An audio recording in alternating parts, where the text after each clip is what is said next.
Let's call to order the Carroll County Weekly Commissioners meeting of March 12th, 13th, 14th.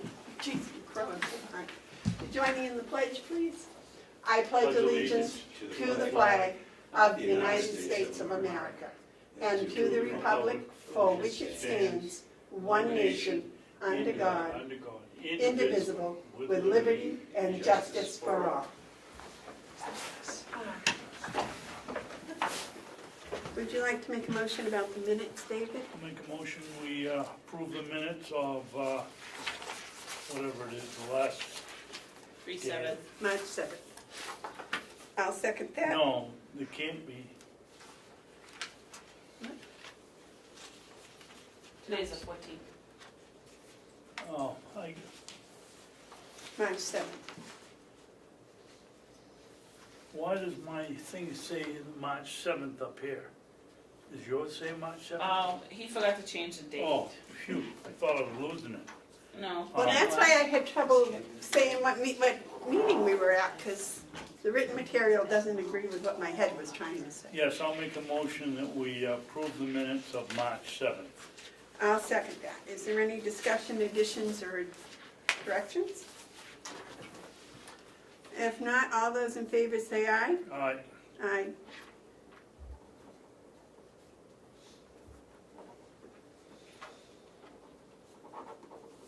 We'll sign this, we'll be all set.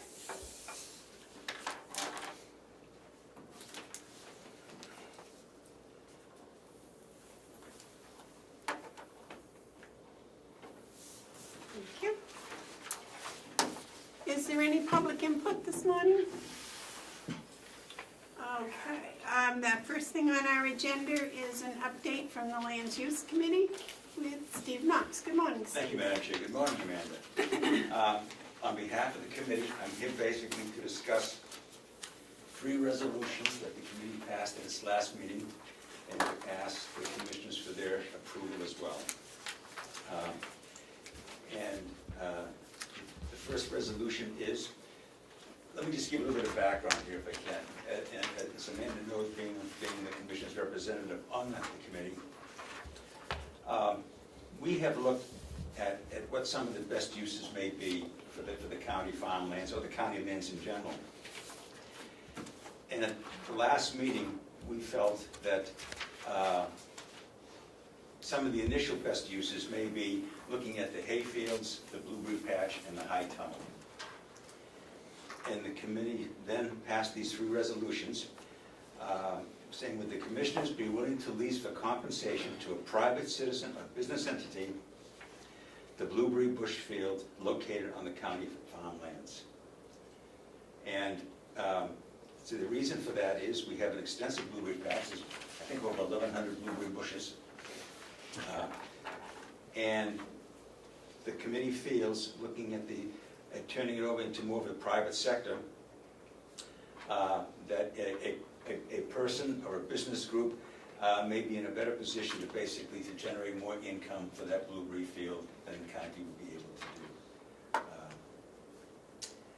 And so I say I'm putting that on the table to discuss it with the commissioners to see if they'd be willing to adopt that and to basically put out the bid, however they want to do it, to lease the blueberry fields. Any questions? I'd be certainly try to answer them. David? I don't have any questions, but what is the procedure for discussing this morning? Are we going to go by each one of these 3 suggestions, or are we going to talk about the report in general to begin with, or? Well, Because I have some comments about the report okay. in general. Let me just give you a bit of the history. As you know, David, because you're the continuity here, with the first committee, I periodically came in and gave updates on the activities of the committee. And while the committee's mission today was basically to discuss the 3 proposed leases, I felt it might be worthwhile also to give the commissioners more of an update of what the committee has done over the last 6 or 7 months since its creation. And be more than willing to discuss that with you I also felt that getting into the commissions ahead of time, as you see, would give you an opportunity to look at it, to explore it, and to raise questions. Rather than me just Did that. sitting here. Pardon me? I said it did that. And as I say, if, I would like to stick to the 3 leases at this point in time, but afterwards, I'd be more than happy. Dale Drew is here to discuss the committee's activities here and to hopefully answer your questions. Madam Chair. Yes, sir. My problem with discussing these 3 things is, one of the statements in here about being competing against other, and I'd like to clear that up before we even start. Okay? That's your call, that's your call. I agree. In the report that you wrote, Yeah? Do I have a floor, Madam Chairman? David would like to address some of those Yes. issues. Yeah. First. Stephen, the one real one that bothers me is, I didn't circle it, but in here it talks about the commissioners being worried about competing against private enterprise. Did you highlight that too, so I know where it is? I had it highlighted also. So it was on the front page. No, it's on this back page. The one that I objected to. Okay, here is the main section here.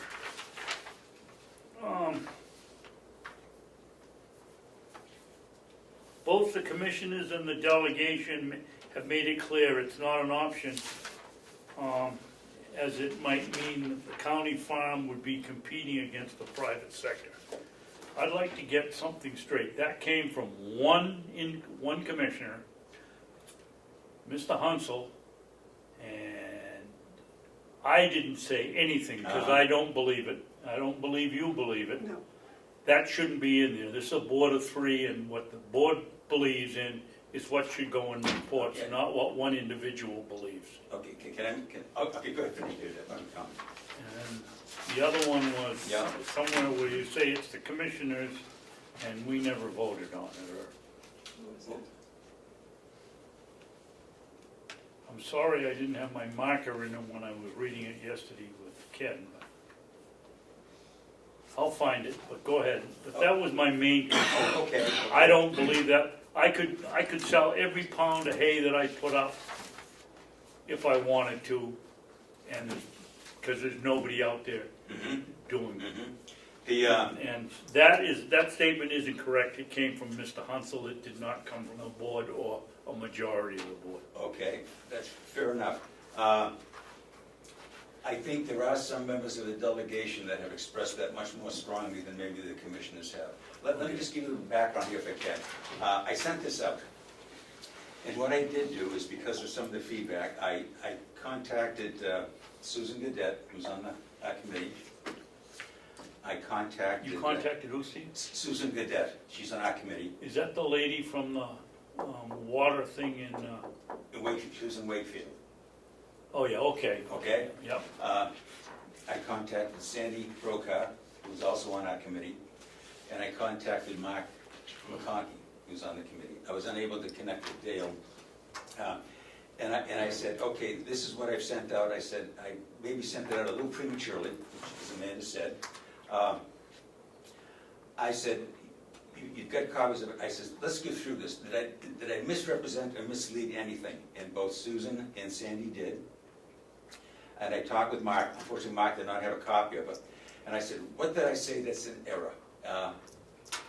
And they did make some corrections. And what I did do is I brought down here basically a revision. And I think some of those comments that you're making, David, may be gone from it. But, and some of the comments, as you know, David, I chaired the first committee as well. Yes. And while this is a new committee with somewhat an extension of the agenda of the first committee, I could not completely ignore or forget some of what we learned in the first committee. And it was with the delegation, that some members of the delegation that had made it clear, no, that's misuse. they were uncomfortable with the fact that they felt that the farm activities here were competing with the private sector. I understand exactly where you're coming from. I think there is a shortage of hay from what I've learned. And that the county hayfields basically help to meet that demand. But that was some of the thinking, not so much on the commissioners, but on the delegation. And that term, that phrase, may have been a little bit of an exaggeration, but there certainly was some thinking on the county government that they were uncomfortable in seeing the county farm basically competing with the private sector. You had another comment? I'm trying to multitask here while I'm listening to you. Yes, I had another one, but Okay. as I say, I didn't have my marker with me Yeah. yesterday to do it. But I'd like to also point out, Stephen, that Yep. there's not a member of that delegation that has or is in the agricultural business. That could very well be. Well, it could be. There isn't. Okay, There okay. isn't any of Yeah, them. well, I'll defer to you on that. And, you know, it's pretty easy to sit here, 15 people, and say you're competing against the private sector when they don't know what they're talking about. And that could be. And, And that could be a philosophical feeling yes, rather than an actual feeling. But I'll give them credit for that. That's a philosophical yeah, approach to the Yeah. problem. It isn't actually what's happening. yeah, And I don't think either one of them, and any of them, I know they don't sell hay, and I don't think there's any of them that sell vegetables, mhm, or raise sheep, or pigs, or anything.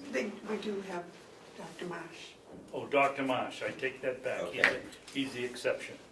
Thank you, Mark. And I believe Ed Comeau has some livestock and things. Was he hiding them? I think he calls them chickens. Oh, They have a condominium. go ahead, I'm sorry. I did want to speak to some positive things about this report. okay, One of them was the fact of the amount of work that's been done in the past. And that, I will read the paragraph here, it says, the trail work, the educational center and conservation easements, the committee has met and talked with people who are actively involved in these areas, people with extensive background and experience, and who might be classified as experts. So that was helpful in making some of the decisions on the committee. My follow-up to what David said was, I in no way intended, and certainly I don't believe that I ever insinuated that the commissioners were, as a group, concerned about competing with the private sector or were concerned about farming, not farming here. Also,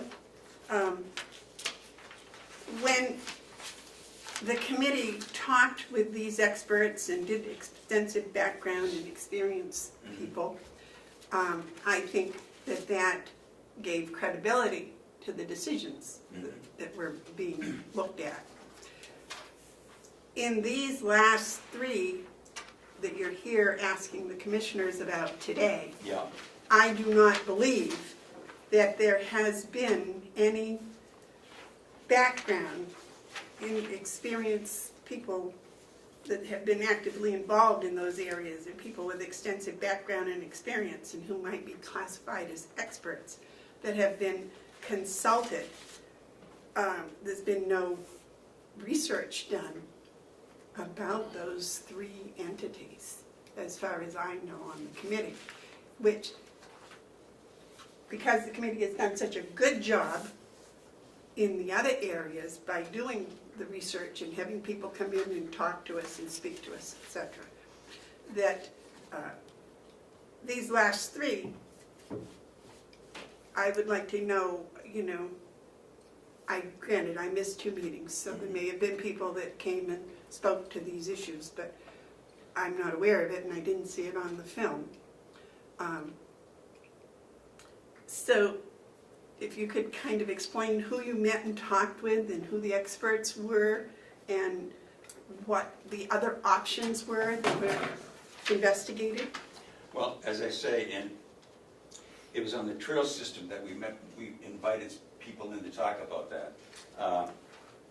And the conservation also? Yes, and the conservation easements we did as well.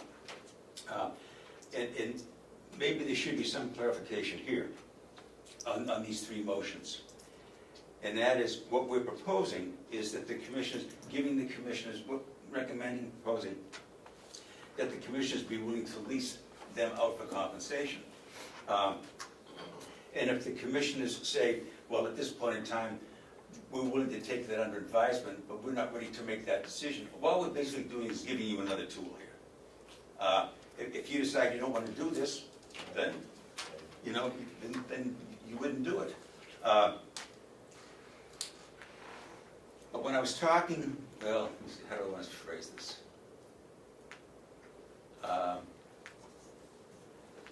There is a feeling on the committee, and the two of you can answer this very quickly.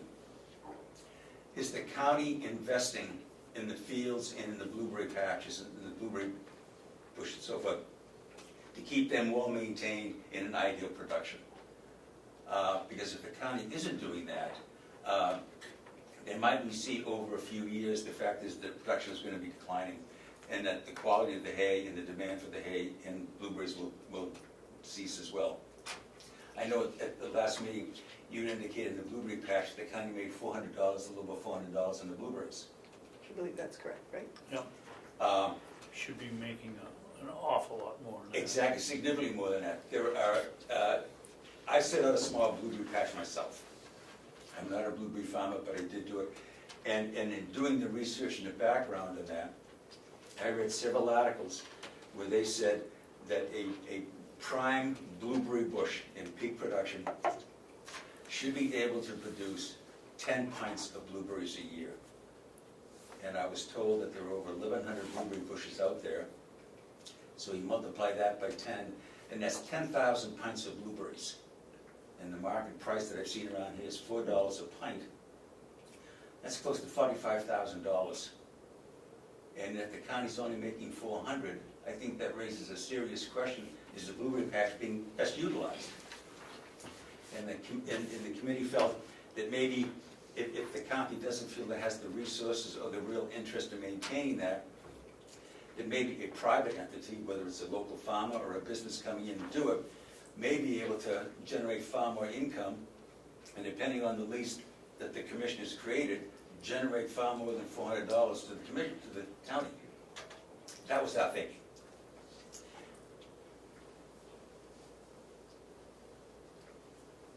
Yes, sir. Well, I think you're right on, Stephen, that, number one, if we're gonna be in the hay business, we need the help to do the hay. We can't be out doing the blueberries.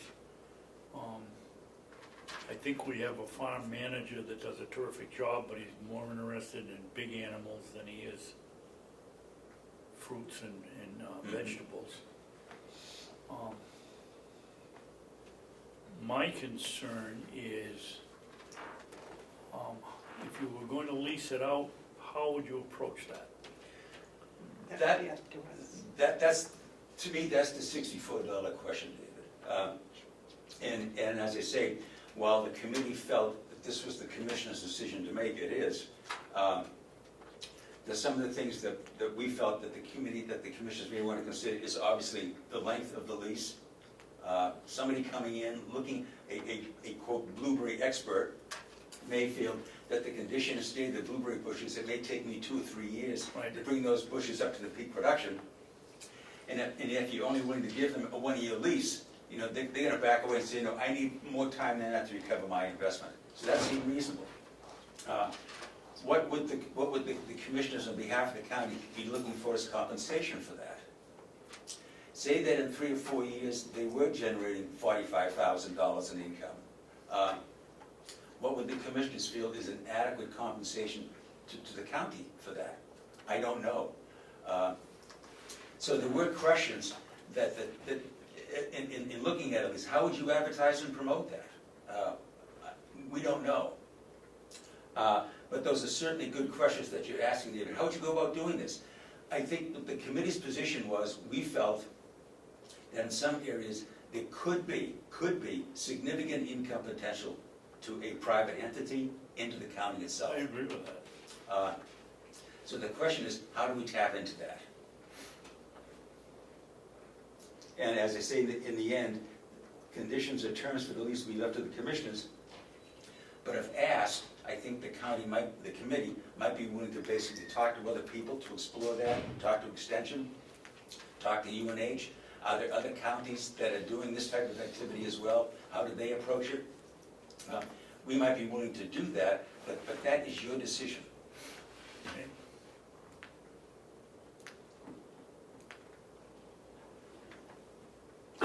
And talking about the high tunnel, high tunnels seem to be becoming a big thing. And it's sitting there, we've been told that Extension is basically walking away from that. If true, then you've got a high tunnel that could be a protective entity to a private entity. And so should we just let it sit there? Again, Excuse me, Stephen, Yes. I discussed this with Olivia yeah, a week ago or 2 weeks ago when we were up at the Cooperative Extension Advisory Board. Yeah. She has a research program all ready to go, another one. Last year it was tomatoes, this year Yeah. I think it's cucumbers, she said, but Oh, I thought it was, their agreement was over. no. How long is their agreement for? I don't know how long the agreement's for, but somehow they believe that they are able to use half of it. We can use the other half. mhm, Has it been utilized? No. Again, it's vegetables yeah, and fruits, and Will just doesn't have the time to do both. And with no help, takes 2 people on the tractors, and it takes 2 or 3 on the hay wagon, and then it takes 3 in the barn to stack them, and we just haven't had that kind of help from the inmates. mhm. Um, And I think I that, would say that leasing to me, leasing the high tunnel is off the boards. okay, That's just my opinion. Yeah. I don't know what okay, Mark and Amanda think.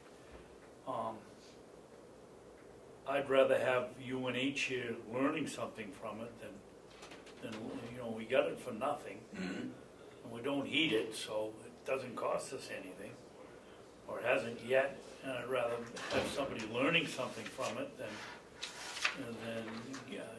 sending it out just for revenue. The mission statement of the committee, which was the same mission statement as the first committee, we adopted basically in total because it seemed to make a lot of sense. And let me just cite that mission statement to put it in context of what we're discussing now. To search for optimal use or uses of Carroll County's 894 acres and buildings for the benefit of Carroll County residents and taxpayers. And it's the optimal uses. And I think as we've looked at some of these areas, that's been the key word, the optimal use. And I'll get back to the blueberries. Is the way that the county is presently using that blueberry patch, is that an optimal use? And you basically have said, no, it's not. To me, no. it That's isn't. right, and if I also understand you correctly, Dave, you have felt that the resources available for the county, Will DeWitt doesn't have either the staff to get out there and to make that optimal use. So the question to me is, and you alluded to it earlier, are there other ways to approach this that basically can benefit the county? And I would hope, again, talking about the blueberries, but I think the blueberries set the example for others. If we could find a private entity, business or whatever, that said, yes, I'll lease out those blueberry bushes. Now all of the cost, the labor is taken away from the county. Now it's somebody else's. And they say, and I'm just making up a number, and I'll give you 5% of what we produce. Well, that's, what?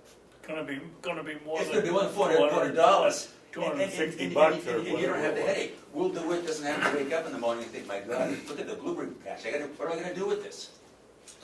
So the county benefits. We have basically changed the use, and we have found a much more optimal use. of which the county is now generating income. What that income would be determined by the commissioners.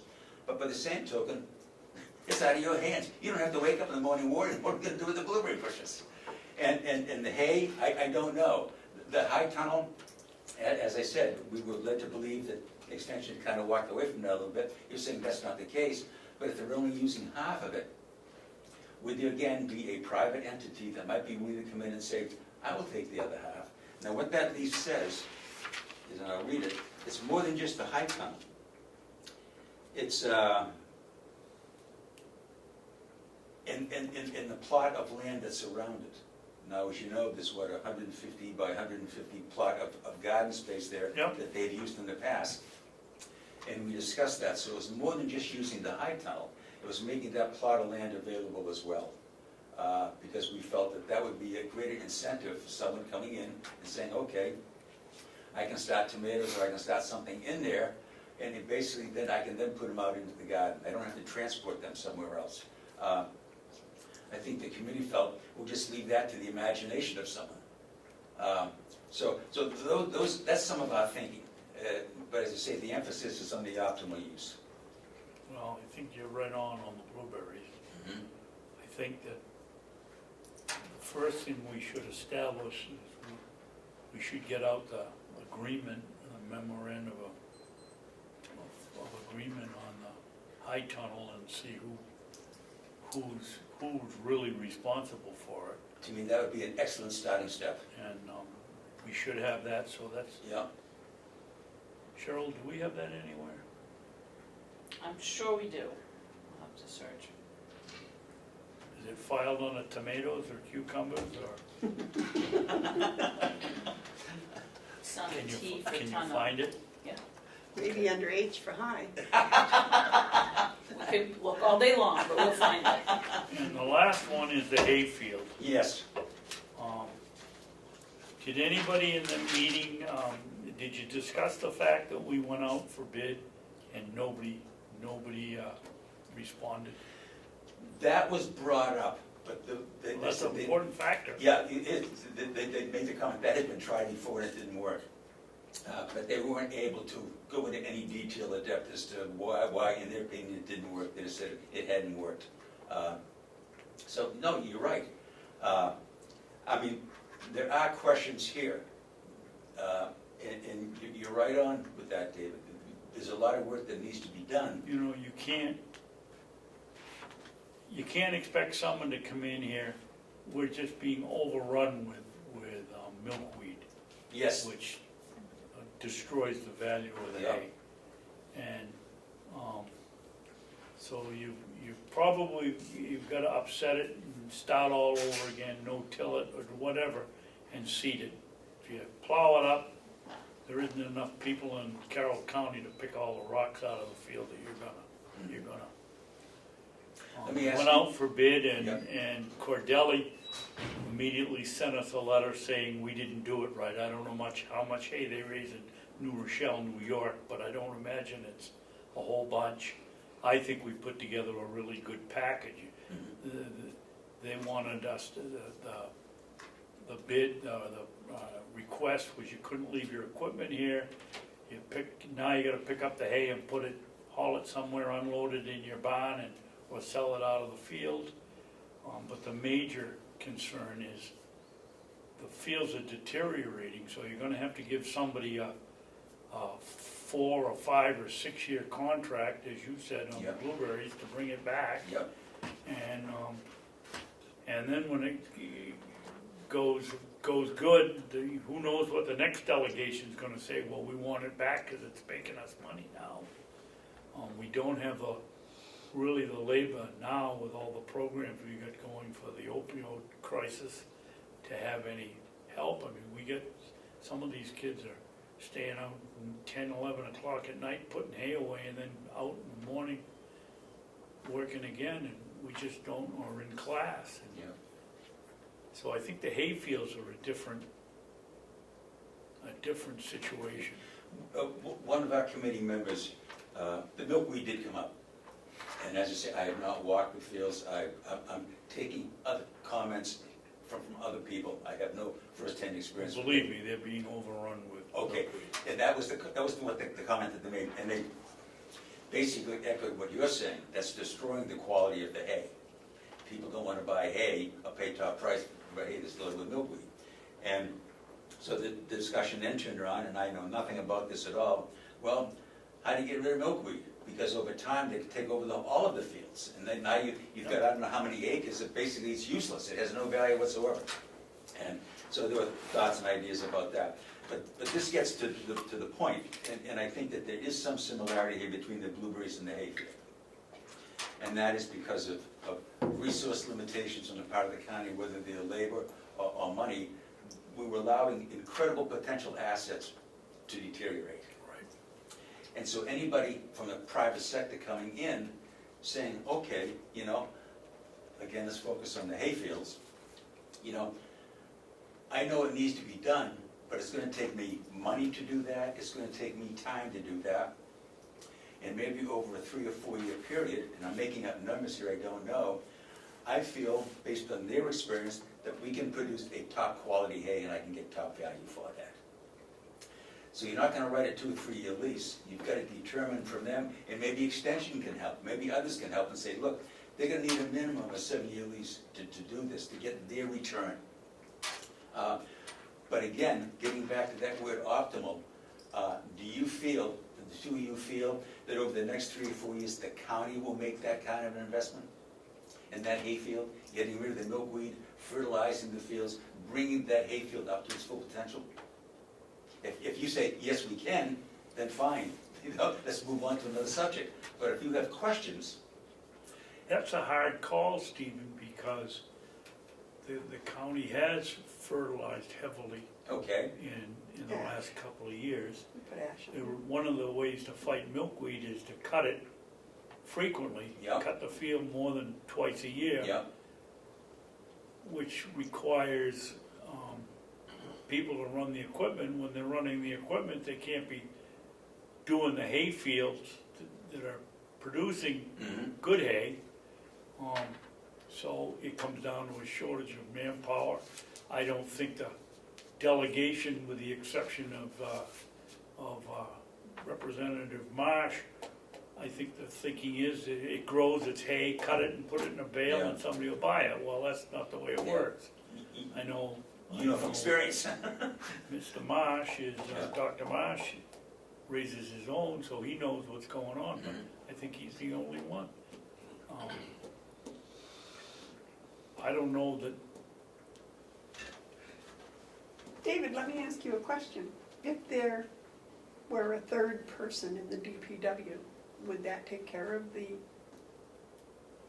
people, the workers that would make this possible to happen? it certainly would help, but, you know, there's just too many chunks of chicken in this chicken pie. You have the delegation has to okay whatever we do. Their goal is to keep taxes down as much as they can. Ours is to try to make the place more productive and get more revenue, so there's too many competing elements in this project as far as I can see. Oh, I know what the other thing is. Okay. I still didn't find it in here. You said something about the, that we all agreed that there wouldn't be any more either farming or livestock in here. Didn't find the sentence again, but. Yeah, I know what you're making reference to, yes. And I've never said that, Neither have I. and I don't believe I'm on that. And it gives the impression that, I think that again comes from one of the commissioners and not from the board, Okay. because I don't feel that way. And I'm going back to the first committee. And the first committee, the delegation subcommittee met over there in the nursing home. And there was Mark McConkey, who chaired that subcommittee. Delegation. It was Tom Bucco, there was Lino Avenali, and there was Glenn Cordelli, and they had a budget meeting, and I and Wendy Scribner were there to make our presentation based on the financial findings of the first committee. And the impression of that subcommittee, which I think was then their recommendation, which was given to the full delegation, was that they basically wanted to get out of the whole farming operation. When I say farming, I'm talking about the forestry as well. They made a decision at that meeting to sell the processor, the wood processor. They made the decision to basically discontinue cutting up the wood. We had several contracts with local state parks here. They were getting out of that. They weren't going to be buying wood anymore. And there was just a general sense at that subcommittee delegation meeting that we're pulling out of all of this. And as I said, after sending out that thing, I did talk with Representative Mark McConkey, who's on that committee, and also chairs the delegation. And I said to him, I said, have I misrepresented anything here? And he said, I said, is there a possibility that the delegation will vote to get back to resurrect the county farm? He says, no way, that's not going to happen. And he did a pretty good job of loading up the committee with the four most outspoken anti-farming, keeping the farm going representatives. I'm not, privy to that. I don't know the personalities involved.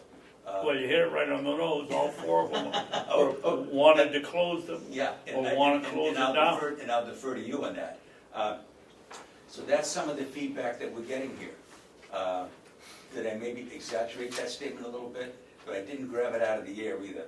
But the committee's supposed to have an open mind. That's what we were supposed to do, was to come up with recommendations for the feasibility study, and I thought it was supposed to be done with an open mind.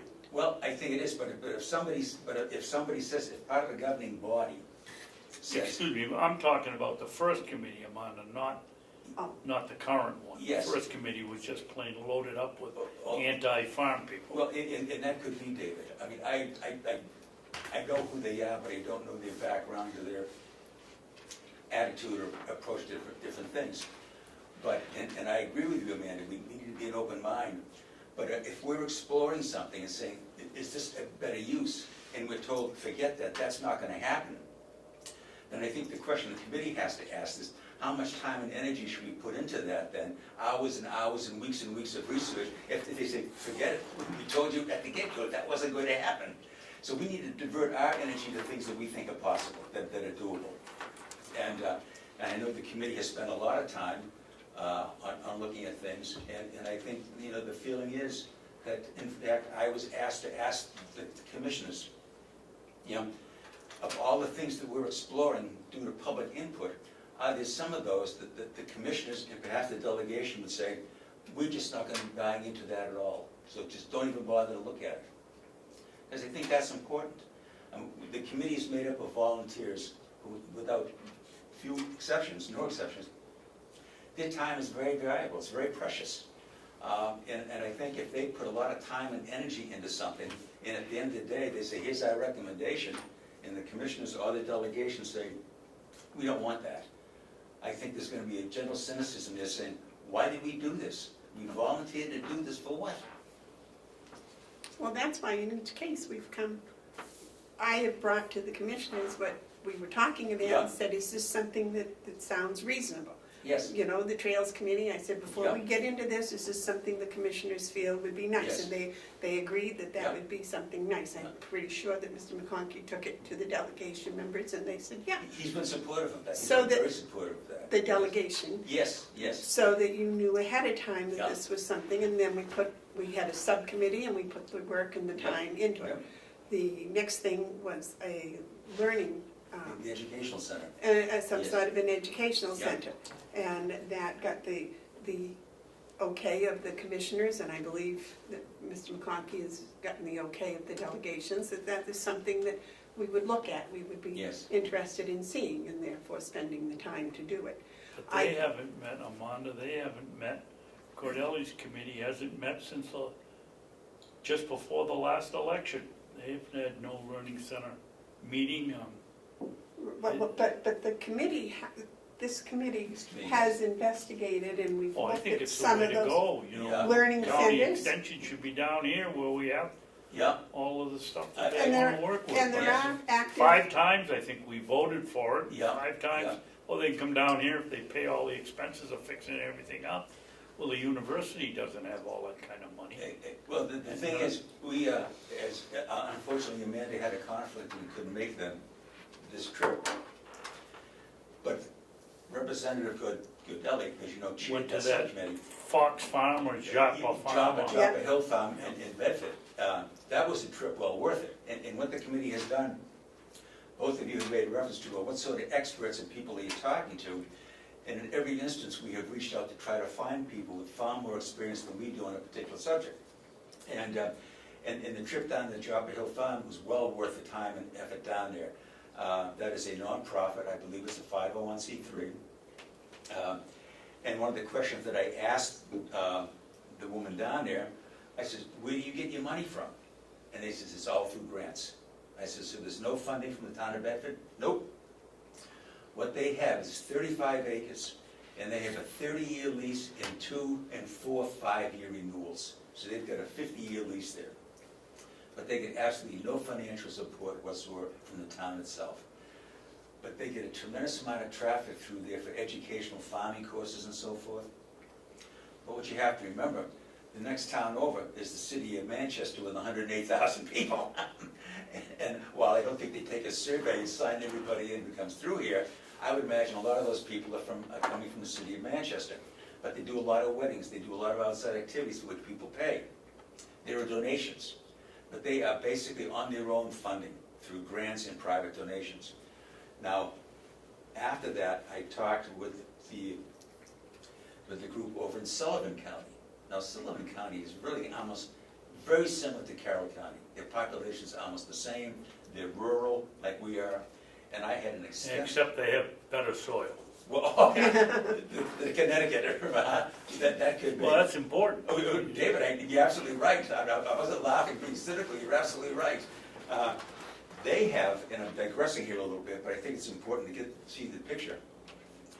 Sullivan County owns 2,200 acres compared to our 900. 5 different parcels. Some of those parcels are under conservation easements. He says, and they're looking at maybe adding additional acreage to it. The county has a director of natural resources, who their sole job is to go out there and to monitor and basically plan for what they're going to do with that 2,200 acres. And that was the gentleman that I talked with. It was very educational. Just as an example, Stephen, what's his name? Lionel Shute, C-H-U-T-E. Lionel Shute, C-H-U-T-E. And when I was talking with him, they had just started their sugaring operation. He didn't give me the acreage, but they have a very extensive sugaring operation over there. So we talked about that. And I said, are you leased that out? He says, yes, we do. I said, what's your compensation? How do you get compensated for that? He says, we get $1.25 a tap. We get 50 cents a tap. They get $1.25. no, we don't. I thought that was raised to 75. Maybe it went from 25 to 50. I it's thought it went 75. to 50 to 75. That could very well be. The last figure I was 50 cents. Okay.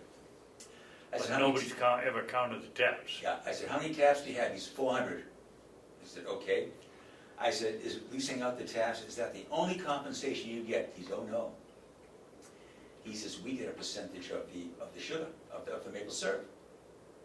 He said, last year we got 15 gallons. I said, okay. I said, what was the total production? He said, 100. So the county get 15% of their production, plus about 25 a tap. And he says, and during the sugar season, I'm out there monitoring that all the time. And I said, why? He said, because in the past we've had bad experiences. He says, so we need to be out there looking at that. But that's his job. He's the director of the natural resources for the county. I don't know if we have an equivalent over here or not. But the thing is, they did a study, and they had applied economics research, I think, in Laconia. Russ Teeple do their study. And what he did, this is public information, while we were talking, he emailed me 2 PowerPoints of this study. I think I sent those to you, Amanda. And so while we were talking, I've got it right in front of me, and we're comparing notes with this. And one of their recommendations of their study was an educational learning center focused on agriculture. And I said, okay, that's why I'm calling. Let's talk about that. Tell me about that. He says, it's very successful. I said, okay, they have an executive director, full-time. And that down there at the Job Hill, she's only part-time. I said, okay. I says, does the county fund this? He says, nope. He says, all grants. Plus, again, donations and so forth and so on. Did you ask him if they have a grant writer? I did not ask him that, but if Carroll County does not, I think that would be a good investment to make, either to contract that out. But they're very successful in getting the grants. And their program has been very successful, very successful. And he led me to believe that they're thinking of enlarging on that. So again, I'm one of those people who believes that you can learn an awful lot by people who are 3 steps ahead of you, who've already done it. Yep. And because what I always end up with is the question, if you had to do it over again, what would you do differently? And we did that on the Trails Network. Remember, we had the guy from the state. That was the last question I asked him. I said, if you had to do it over, what would you do differently? And he said, well, I do this differently, we do this differently. That's how you learn. Otherwise, you're going to make the same mistakes others made. And I asked that question of this lineman. I said, what would you do differently? He said, well, he did not go into a lot of detail. He felt that the program was very successful. But he said, they got the initial grant. He says, and we were shocked. One time, the county, if I remember correctly, the county put $22,000 into the program. He says, but other than that, we've been self-sustaining. He says, and we're increasing the programs. Now, another thing, another recommendation that this applied was to create a regional sustainable farming program. And I thought that was very, very interesting. Like Carroll County, they have an empty building. We have the empty nursing home. They have an empty building. And they were going to utilize that. This is going to be a regional type thing in which they basically had symposiums and workshops and so forth, people coming from all over New England that basically focused on sustainable agriculture, sustainable resources. And he says, we were very excited about that. He said, but the commissioners wanted no part of that at all. That was going to be a major investment, and they just were a little gun shy. He says, but we felt really disappointed. We felt that had real potential. But as I say, he was just a landmine of, not a landmine, but just... Landmine would be a Yeah. bad description. Yeah, bad word. But he was an incredible source of information. And what I did is I then called the woman who runs their educational center, and we're scheduled this Friday to go over there and spend the morning with her. Again, to learn. So just as the Trails Network, we reached out to people to get information. We're doing the same thing with the educational center. We want to get as much information as we can. But there's a question in the educational thing that I'm not sure we're ever going to be able to get an answer, and that is the demographics. Just because it has worked over in Sullivan County very well, who is our audience going to be? Who's their audience, and is their audience different from our audience? Just because this is the demographics. Who would come to our educational center on a regular basis to make it sustainable? I don't know that. Well, the demographics, I would think, would tell you, Stephen, is the most important thing. You're over there on the river valley where they have excellent soil. Yep. You couldn't build a stone wall 2 feet long if you had to. And you come over here, and we've got all this land. Yep. But people work in the tourist industry. They're not involved in agriculture except for lumbering industry. Yep. And right there makes a huge difference. It does. It But does. there's still enough question, as Amanda and I can tell you, with the agriculture and the cooperative extension. I mean, they're busy day in and day out, that if we had a learning center here for the Yep. cooperative extension to work out of, it should have been done a long time ago, but as I said, a couple of the members of the delegation insisted that they pay all the expenses to fix things up, and then the university doesn't, they have their budget, the Republican leadership cut their budget by 50%, so they didn't have any money to come over here. And- It's just, you feel like you're shoveling against the tide. David, I couldn't agree with you more. And one of the things is that, as you know, David, you've known me for a long time, I have an incredible curiosity. Now, maybe that's not a sign of intelligence, but I have an incredible curiosity. No, but it's a way to learn. And a while back, let's say over the last 6 or 8 months, there were 2 studies done, in New Hampshire studies, done by these think tanks in Concord and Manchester. And I don't even remember who they were. But the focus of the study was, and I think this is important to us, whether it's the committee or the county. The 2 studies said there are 2 New Hampshires. You being in the legislature, you probably saw this firsthand all the time. The first New Hampshire, or the one, is the southeastern part of the state. That's Hillsborough, Rockingham, Stafford, and Merrimack counties. That's where about 70 or 75% of the state's population lives, right there. That is the most prosperous, the most dynamic part of the state. Then there are the other 6 counties. That's the rest of New Hampshire. And we're always the orphan in this whole thing. And I can give you a classic example. Maybe you were in the legislature then, David, I don't know. But a number of years back, I knew our state senator up in Comeau County.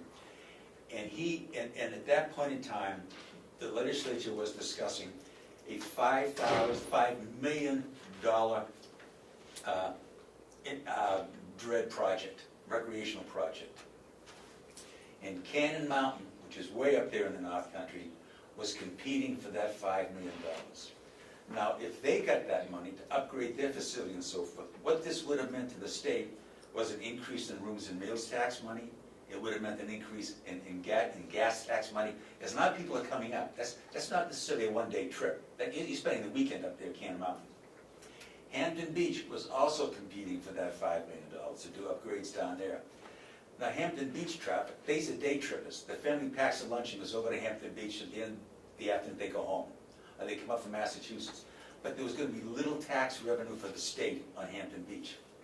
But unfortunately, that's where 70 or 75% of the state's population lives, so they've got their representatives. Guess where the $5 million went? They went to Hampton Beach. Because it was an emotional thing.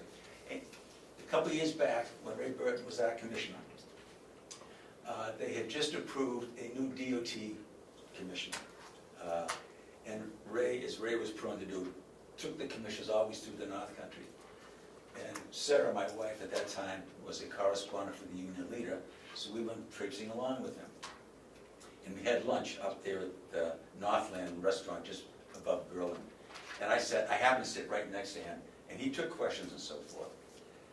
And he said, I'm telling you right now, he said, unless we raise the gasoline tax, forget any sort of road improvement to the North Country. He said, that's not going to happen. He said, all the money's going to the interstate system, Concord on south. That was a reality.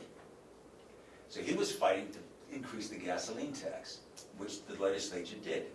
So I then turned around to Jeff Woodburn, our state senator then. I said, are we getting any of that? He said, we're getting a little bit of it.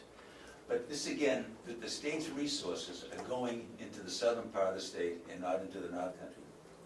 It's not just Carroll County that suffers, it's Comeau County, it's Grafton County. So the question is, to me, and this is a question that I think, is whether it's this committee or the commissioners, whatever, looking at this thinking, okay, what do we need to do? If we're not going to be getting those resources from the state, where are we going to be getting those resources from? How are we basically going to make decisions to improve the quality of our life and to at least recognize some of the challenges that we're going to be facing in the future?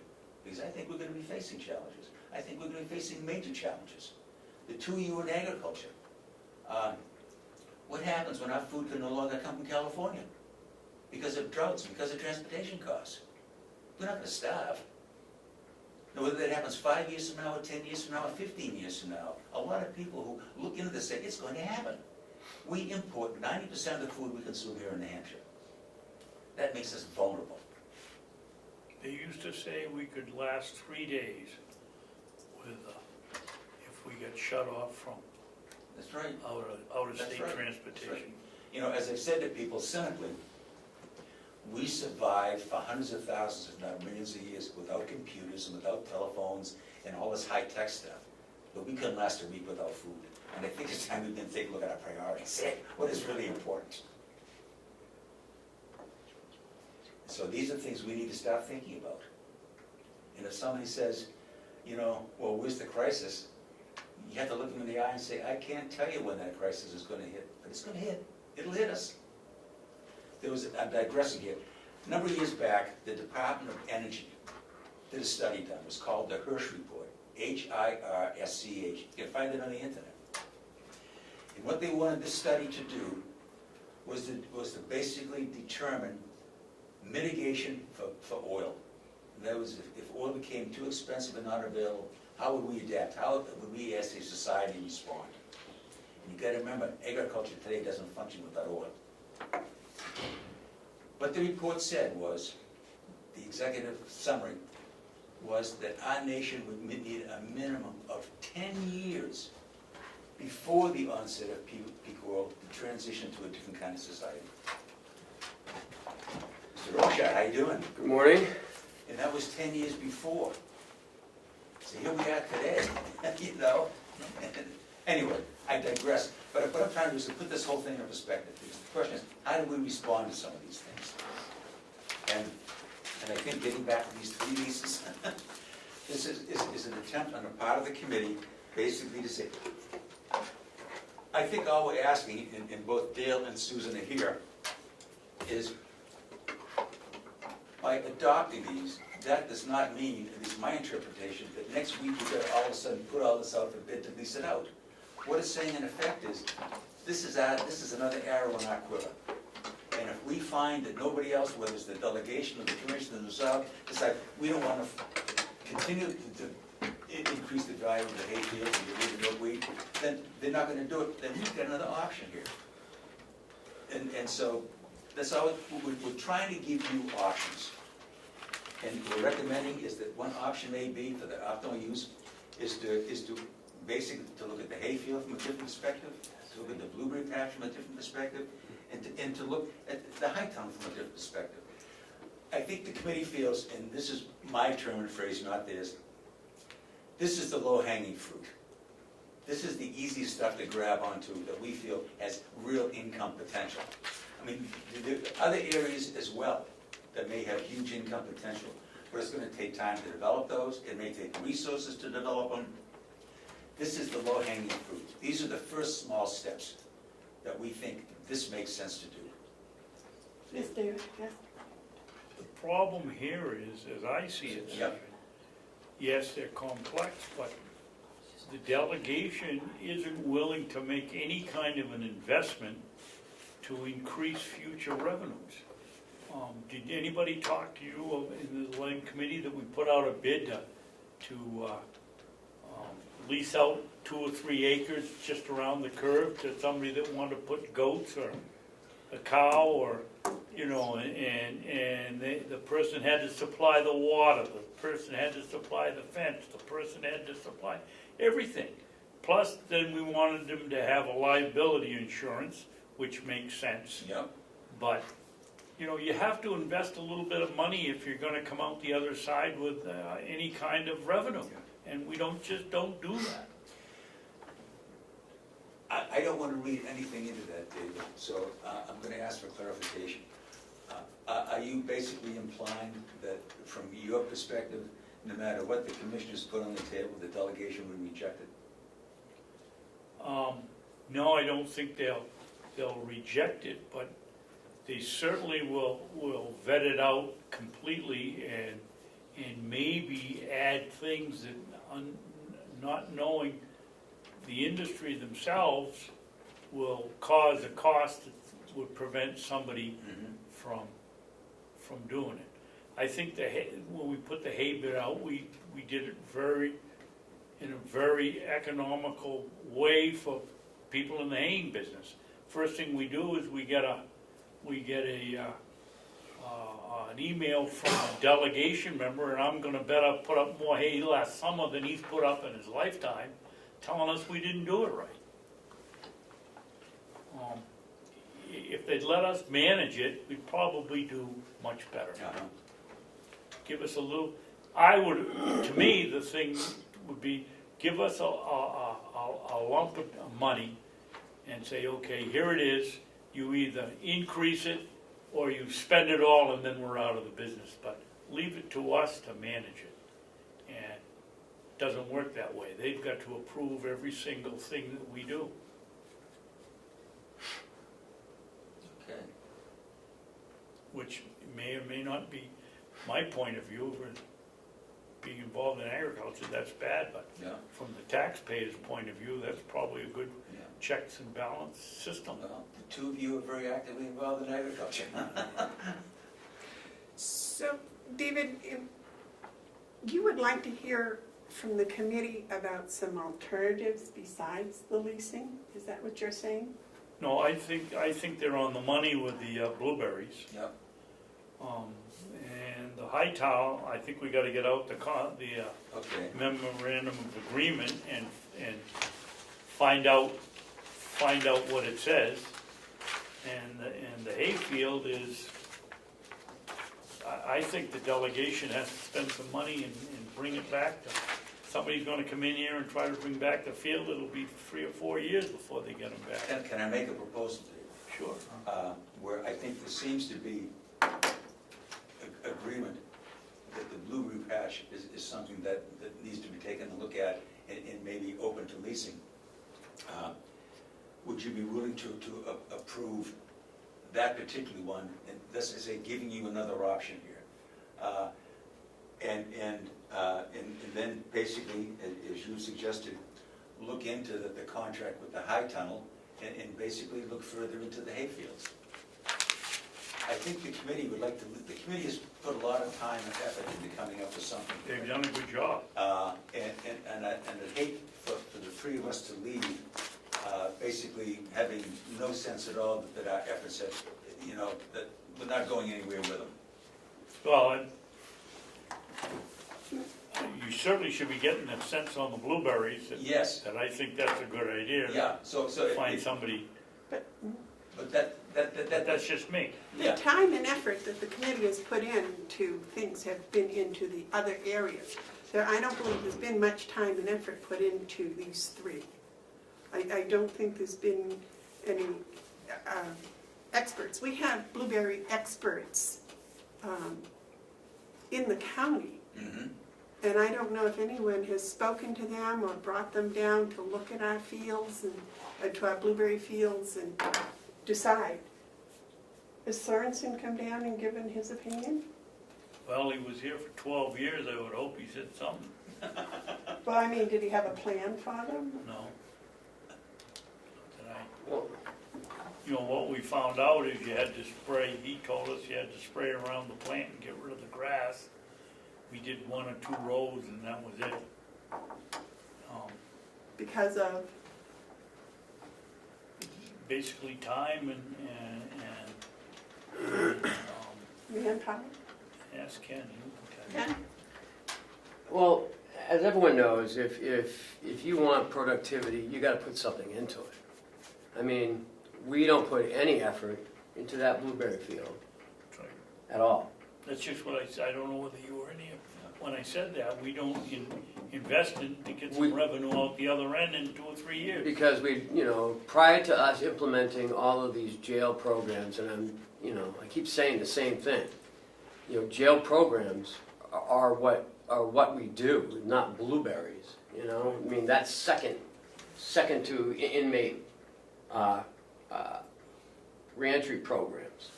So the time it takes to work on blueberries, I mean, you must know from farming. I mean, you got to fertilize the fields, you got to fertilize the bushes, you got to keep the witch's broom out of there. You got to keep, it's just. It takes a lot of time and effort in which we don't have. We only have 2 people that do everything else. So that's always been on the back burner since I've been here. Well, let me ask you the same question I asked David, because I've only been here a little over a year. If there were a third person, would there then be time to properly address the blueberries and the high tunnel? Well, when we had the third person, they were actually spending time down there. And they were improved, they were staying in good shape? I mean, we were picking we go back to 2015, I bet you the revenue was at least 5,000-6,000, just in blueberries alone. In 2015? Yeah. Because we had a third person? Well, because we had a third person, we had inmates out We there had picking plenty of inmates. in the morning and in the afternoon. We had we women were here, selling it we had the to- women from, and they love to work in the blueberries. But, we were selling 10,000 pints. Last year I think we got 60 pints.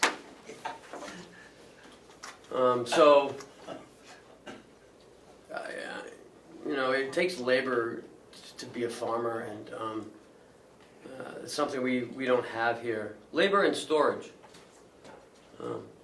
Office space, I meant to say office space. Are two things we don't have a lot of here. So I think leasing it out, we talked to a couple local blueberry growers in the area last year that had inquired about the field. But we were just doing a pick your own at that time, so the opportunity had already gone by. But I think that's one area it was definitely ripe for picking, Yep. you might say. I'm just mind-boggling that we went from thousands of dollars to a few hundred Mhm. because of lack of one person. I didn't say that. I said there's a lack of labor Yeah. and a lack of the third person. Because we had, at times, there were 10, 12 inmates out there picking. The very first committee, I'm going back, as you may recall, Candace, I think you came with us, that first committee, we did a tour of Yeah. the grounds. I remember Andy Kendall from the Kendall Foundation was on that tour, Yeah.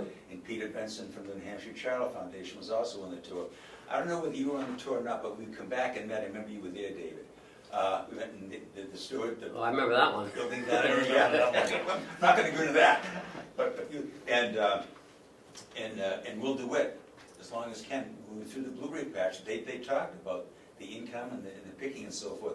So I have to tell you, when you had made the comment a week or two back, and then it was only $400, I never said anything publicly, but I'm thinking, look, I remember they were making thousands and thousands of dollars out of that blueberry patch.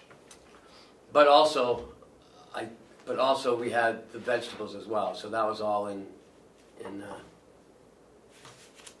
that line. I don't have the revenue sheets, but But I think your $6,000 or $7,000 is right on, Ken. I remember Yeah. when the first committee did a revenue stream, I hope I'm not mixing it up with something else, but I remember about $7,000 from the blueberries. So when you said 5 or 6, it was right on. Mhm. So if my number is correct, to go from 7,000 to 400 in just a couple of years, it shows there's something dramatically wrong over there. And one of the big changes is we've gone from 3 people to 2 people. Yeah. So, and although last year though, the yield wasn't as high as what it normally is, it seemed. And I don't know what bears do to blueberry bushes, but they eat the blueberries and they wreck them. well, see, I'm not sure what was out there because one day we were out there, the bush was loaded with it. Yeah. 2 days later, it was empty. I'm like, Yeah. and Will said it was a bear, but I don't. Oh, electric fence will take care of it. Right, and that's what we talked about too. But Exactly. I mean, if we're not maximizing yield, then why are we investing anything into that thing? You know what I mean? So if we're gonna maximize the yield, if we're gonna do it, we need a plan. We need to put electric fence in, irrigation. We need to use post, and we need to use sawdust, the chips, to mound up the bushes to keep the weeds and commingling in, creating and getting the witch's broom. I know I keep saying that 'cause it's the only thing I know about blueberries is witch's broom.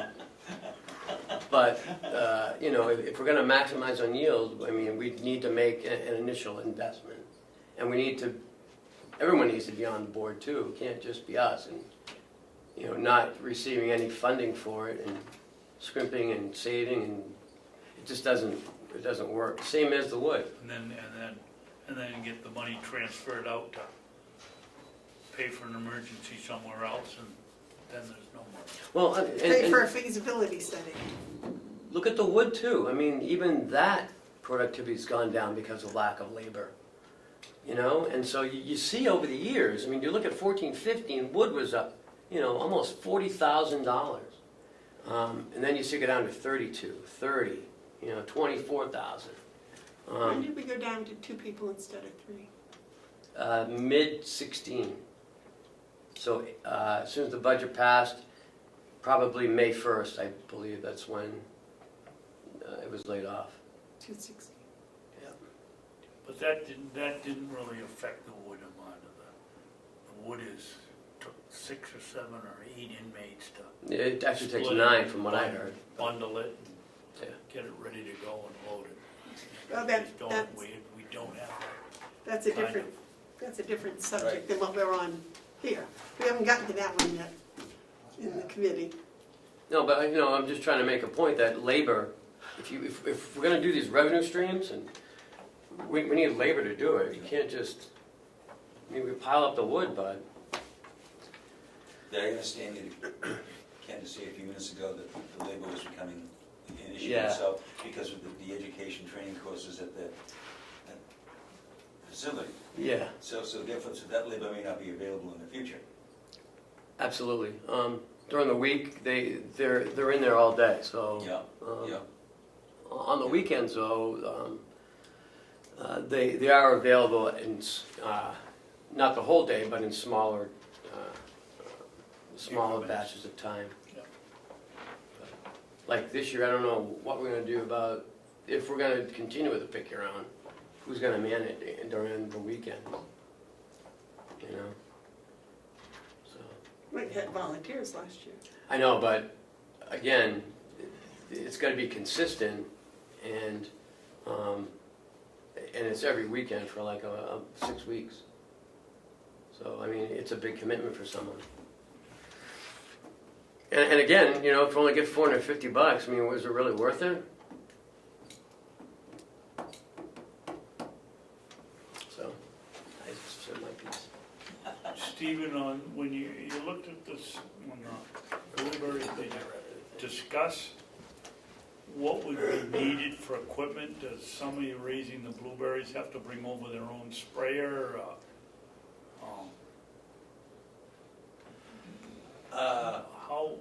How does that work? Obviously, they bring their own pint boxes. But Yeah, that I don't know, David. We did not look into that. We have the equipment, right? No, We don't have a sprayer. no. We have a backpack sprayer, but Yeah. I don't It know would how be- many. It would be the individual or business that basically had the lease with. And I think, I'm not a lease lawyer at all, but I would think that you as a commission would basically set the terms and conditions, not only the length of time, but the terms and conditions as to what you'd allow. Well, that's what we did when we went out Yes, to try to get rid of, yeah. try to make a little revenue for the 3. Right, but I think that, Take it you know, down below. you would have the right or seriously consider, you know, that the goal is to, which I would think would be their goal as well, is to improve the quality of the bushes and therefore increase the yield on the blueberries that you're getting. I mean, it's in their interest to do that. But here again, Steve, Yeah. we're up against what I told you, there's Yep. too many layers. We can do all of this, and the ultimate vote comes from the delegation, whether we want to lease it out, whether they Yeah. want to lease it out, so. Yeah. And You know- I don't want to sit here and to even in the slightest manner convey to you that I'm speaking for the delegation. But what I think, and this is just throwing that, I don't think they'd be opposed to this. I think if the goal was that, you know, this isn't gonna cost the county any money at all, I think that's the hot button, is what's it gonna cost us? And I think if they knew that again, let's just talk about the blueberry field. This seems to be the common denominator here, what we're kind of talking around. that, okay, it's leased out. Could be anybody, could be a private nonprofit or a farmer down the road, who knows? That's, we say, and this is what's going to happen, it's a 7-year lease. And we feel, after talking with the Liberty Extension, maybe she's a good place to start, that when these bushes are in prime condition, we ought to be able to get, as Ken said, a couple of years back, we getting 10,000 pints. We ought to be able to get between 10 and 12,000 pints, okay? And again, I'm making up numbers, and the county wants 10% of that. Okay, now you know that those fields are gonna be, that blueberry patch is gonna be in top production. And you got nothing to do with it. There's no labor involved, there's no time involved. Somebody else is coming in and doing it. And maybe what you might want is to have Will, on somewhat of a regular basis, just kind of go over there and look over their shoulder to make sure they're living up to the contract. And that's your only commitment to it, other than make the check out too. And you're sitting there knowing, boy, this patch is really becoming top-notch. This is really fulfilling its optimal use. And we don't have a penny in it. I don't know why the delegation would object to that. I can't speak for the delegation, but I don't know why they would. I believe that Mark McConkie insinuated that they would be in favor of it. Yes, and the few comments that Mark has made in that, he's led me to believe that yes, that they would also, because now it's the private sector, that the county isn't getting into it.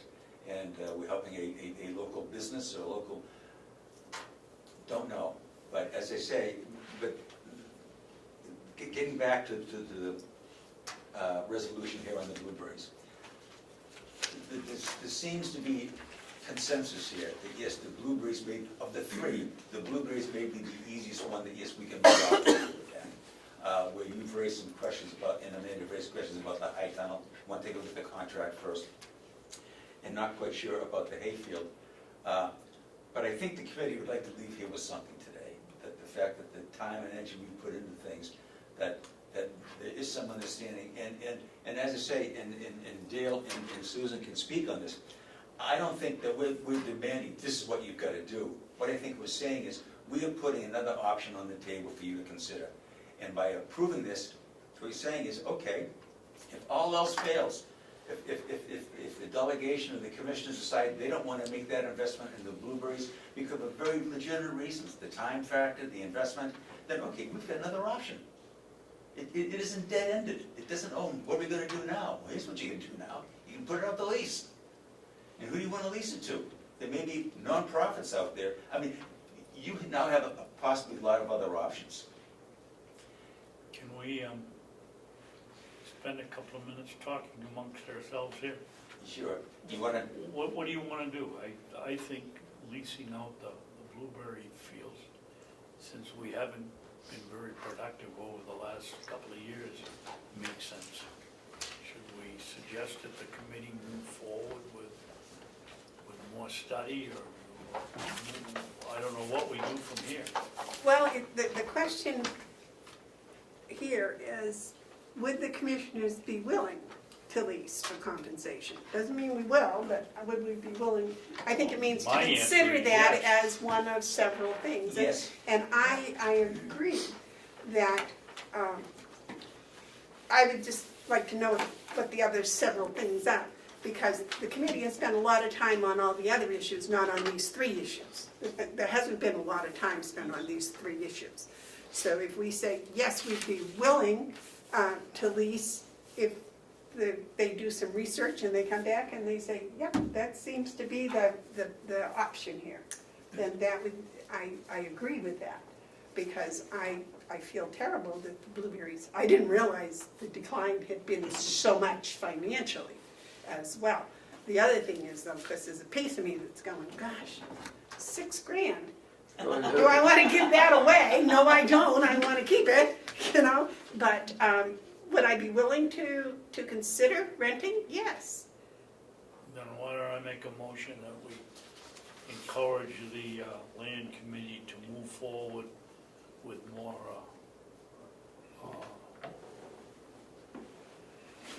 exploring of leasing out the blueberry field. Or more use, okay. All right. I'll second that. All those, is Is there any more discussion? What other information would you be looking for, David? We're talking just the blueberry. Well, you said you wanted to go back with some progress and yes, it says that do the commissioners in favor of No, be willing to lease. be willing to lease it? Yes. And I said, yes. Amanda, I think Dale has a Dale has a comment. question. Well, I just have a comment, if I could.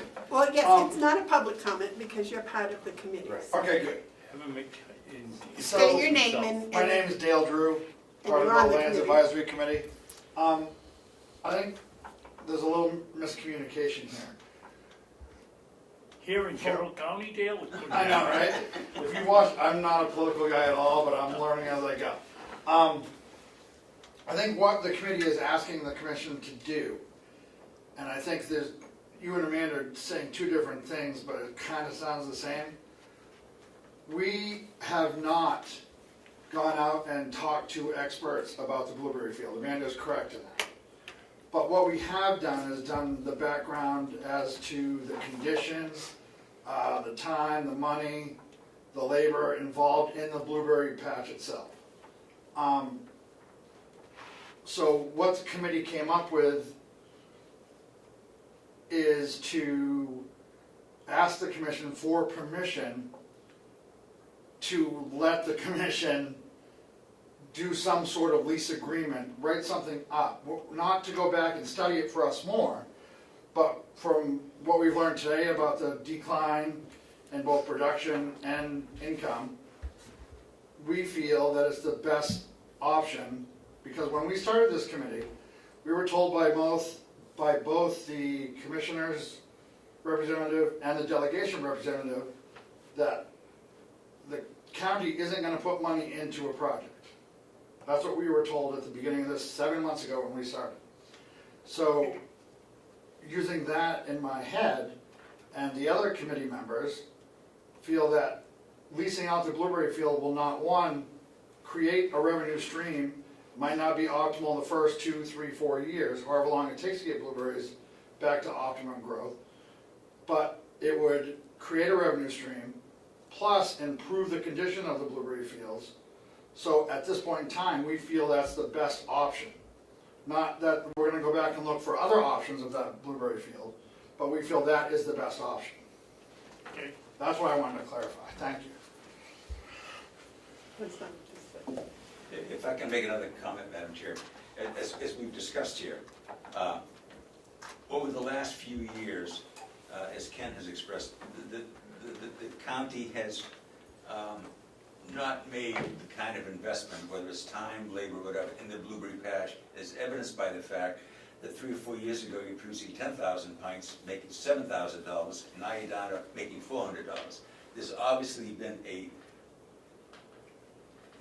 no one's paid attention to it. And if in the future, whether it's the commissioners or the delegation, again, has questions and reservations about making that kind of an investment, by approving this, you've got another option. You can basically say, okay, we can't let that blueberry patch continue to deteriorate. It's not in the county's best interest to do so. So now we have another option. The committee, the Lands Committee has recommended basically to lease it out. Don't allow it to further deteriorate or decline. It is an asset to the county. And I say, okay, that's what we're gonna do then. If we can't get the funding and support that we need here, we'll go elsewhere. And I think that's basically is all that the committee is saying, is it gives you another arrow in your quiver. And you've got another direction to go in if you find that you're not getting the support that you need. Well, Mr. Drew and Mr. Knox seem to have a little distance between what is going on here. You said the commissioners want to be willing to lease for compensation to a Yeah. private entity, Yeah. blueberry bushes. Yeah. Mr. Drew said they don't want to look at any more options. They apparently want to write a lease. What do you guys want us to do?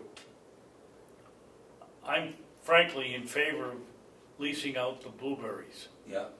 because I don't see, unless anything changes, I don't see that we're going to increase production or revenue. So what other options are you looking at? No, he's understanding what I'm saying. Commissioner Babson is understanding, and that's, I mean, we're not saying that there's gonna be a parade of blueberry growers coming in here to try to get a lease, but in a perfect world, you'd have someone come in, they would write a business plan, present it to you of what they wanna do with the field over time, with time, money, advancements, fencing, fertilizing, all that stuff. And then the commission would take the best business plan and then write up a lease based on that. And that's all on your table. You decide what your compensation would be, what the terms of what they can use for fertilizer, what they can't, what you want for fencing. You can put all that in writing and have them follow it. So yeah, I think there aren't any, from what my understanding of what our discussion is, and I made the motion on the blueberry patch, was to go ahead and let the commission put it out there for lease. Let the committee find the best avenues to advertise that the land is for lease, so we can get it in the hands of people that would be interested, and then go from there. But if no one comes forward and wants a blueberry patch, then it wasn't a very feasible idea. But at least we can do something to try to improve the use of that blueberry patch. So what do you want for a motion? I'll withdraw my motion. So what are we gonna have? If you are in favor of the commissioners looking at leasing it, then that would be the motion, yes. Okay, so we have a motion and a second, but you withdraw your motion, but there's still I a second. withdraw the second. Okay, thank you. So, you know, Say that again? if you're in favor of the commissioners leasing out the I am. blueberries, I then am. go ahead and make that motion. Okay, I'm in favor of, I make a motion that the commissioners lease out the blueberry patch. And I'll second that. Now, discussion? It needs to be by a competitive bid.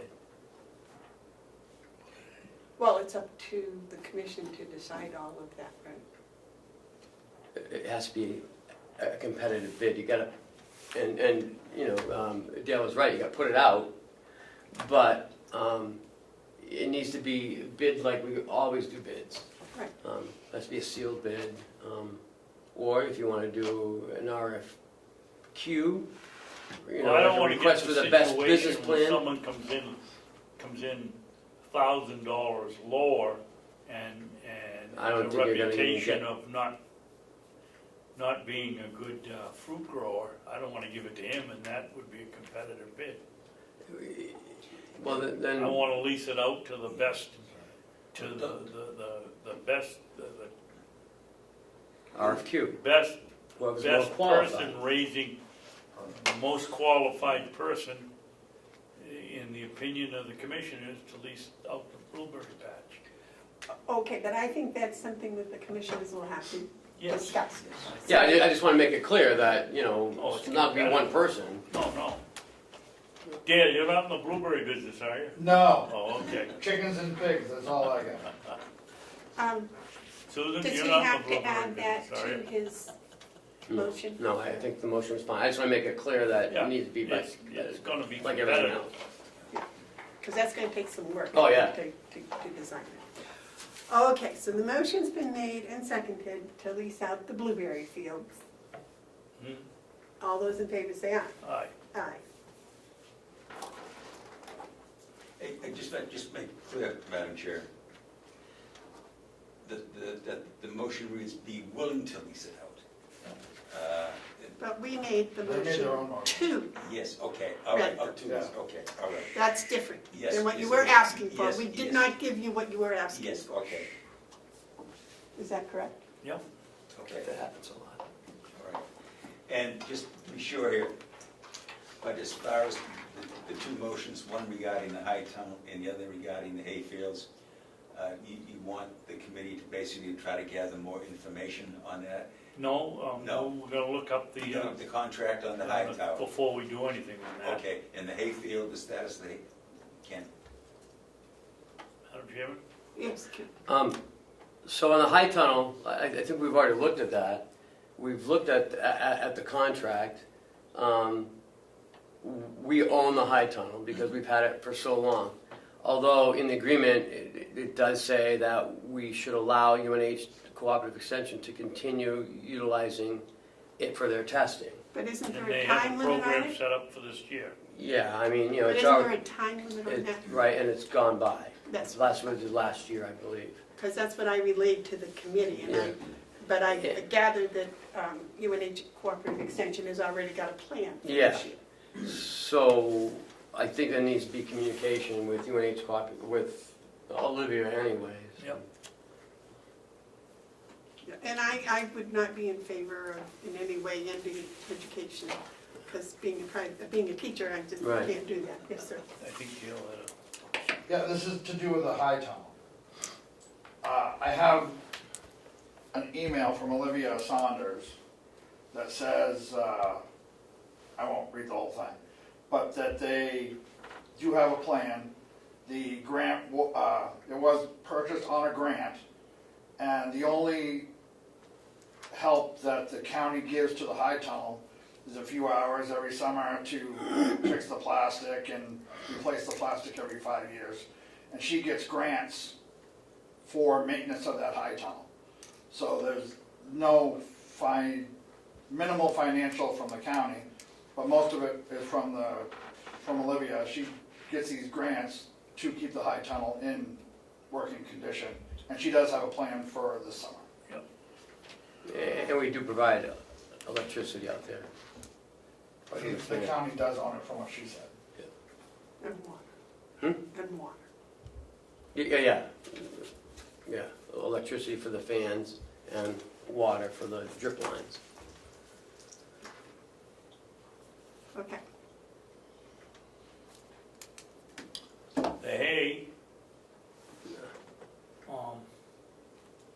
I don't know what to do with that. I think we put together a pretty good request for quote the last time and got no take. I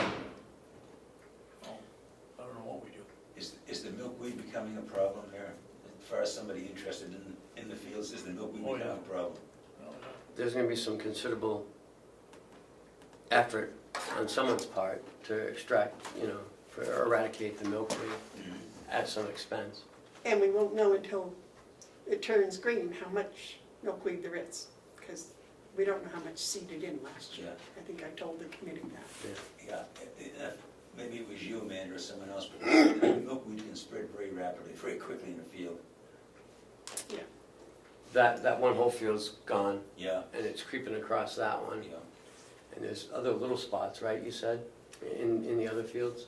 Yeah, and this, I purchased. No, I wouldn't lease it. Okay.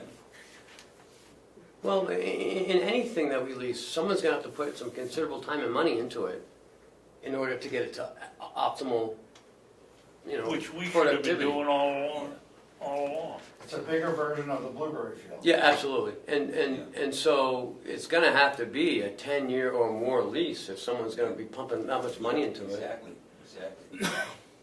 I don't know if someone would be willing to do that. I know, just as a backup to that, the town of Albany has about 40 or 50 acres of land that it bought.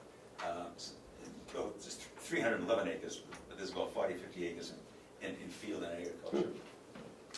And we leased it out to two different farmers. And they took a look and they said, look, we need at least a 7-year lease on this thing. Because there's a lot of work that has to be in getting those fields up to speed. We're going to make a major investment, and we need at least 7 years. the town said, yeah, so you're right, Ken, we're looking at major time over here. And with the recognition that whoever does lease that field out, the fields of the blueberry bushes, they're gonna have some money into that. Yeah. To bring it up, as you say, optimal production. And if the county, for whatever reason, not pointing fingers, but if the county feels it doesn't want to make that investment, then basically what you're sitting on is a deteriorating asset. May I ask Steve a question? Sure. So Albany has a long-term lease with these Yes. fields? For farmers, and you ought to see how great those fields look. Really? And part of the contract is that every year, they have to keep the fields that aren't being used open, so no brush, they don't grow up, milkweed, etc. That's part, and also every year, they have to start to increase and improve the other fields to bring them up to production as well. And they're not leasing those, but that's part of the condition. Wow. This is the lease, this is what you do. So is it worth the town to do this? I mean, is it substantial revenue? Well, at this point in time, because they're just starting out and the fields are in such poor condition, the town is generating very little revenue Okay. at all. Because of but that lease will be reviewed. But what was important to us is that the fields that are not being used don't grow and lose any production Yeah. potential at all. So they keep that all Huh. open. They mow it every year, sometimes twice a year. And basically, okay, and now you take a quarter or half an acre and you can start to build that up as well. So those are some of the terms and conditions, and there's no reason whatsoever why the county couldn't have these kind of terms and conditions as well. You know, and what I want to add is, and I realize that farming may be a little different, but the town had no problem at all in leasing out that acreage. There were farmers waiting, knocking on the door, we want to lease it out. But they And produce where is it? vegetables, aren't they? Are they producing vegetables? It's vegetables, yes. Oh. It's the Richardson brothers in Conway, and Colton Dow, who lives in Madison. Who were the fields? I mean, on 153? No, they're on 16. Almost Just in the before you come to the old Canada High, that big field that looks out across the Mount Washington. Yep. Oh, Where wow. they That's it. fly the model airplanes. Yes, Huh. that's the field. That Wow. whole, where's the other one? You said they. After looked- it, right? No, they leased it's that one field, that one big field is about 25 acres, that they both have sections of that. Oh, I thought you Oh. said they leased out 2 fields. Well, I guess they Two subdivided it. different farmers, two different farmers. Oh, okay. The leasing on sections of the same field.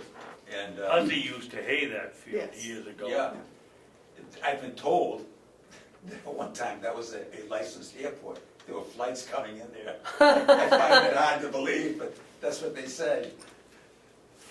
Yes, Ken. Just my own knowledge, is a 10-acre field to hay, is that a big field? Or is that, because Steve says 25 acres. So, and if they split in half, they got 13 My acres. Massa's good. hayfield's 15 acres. And is that a lot? I mean, do you No. get a lot off of that? No, that's, takes care of maybe half of my yearly production, Oh. yearly needs. They're vegetable farmers, not hay. Yeah, I know, but I was just Yeah, asking okay, about yeah. the hay. Sorry, I got Yeah. off the vegetables, went to hay again. Yeah, but as I say, they were very interested and well, there's no concrete future plans. We certainly have the impression that as more fields become available for vegetable production, that they may be interested in that acreage as well. But I don't believe there's any rocks in that, that's all river Oh, it's bottom. loaded. That river bottom is? Yeah, it's, in fact, Colton Dow, who was the first, he owns the Littlefield Farm down there, and I think it's 153 in Tamworth, Madison, I think. He was the first one, and he came back and he said, look, this is a problem, because that thing is loaded.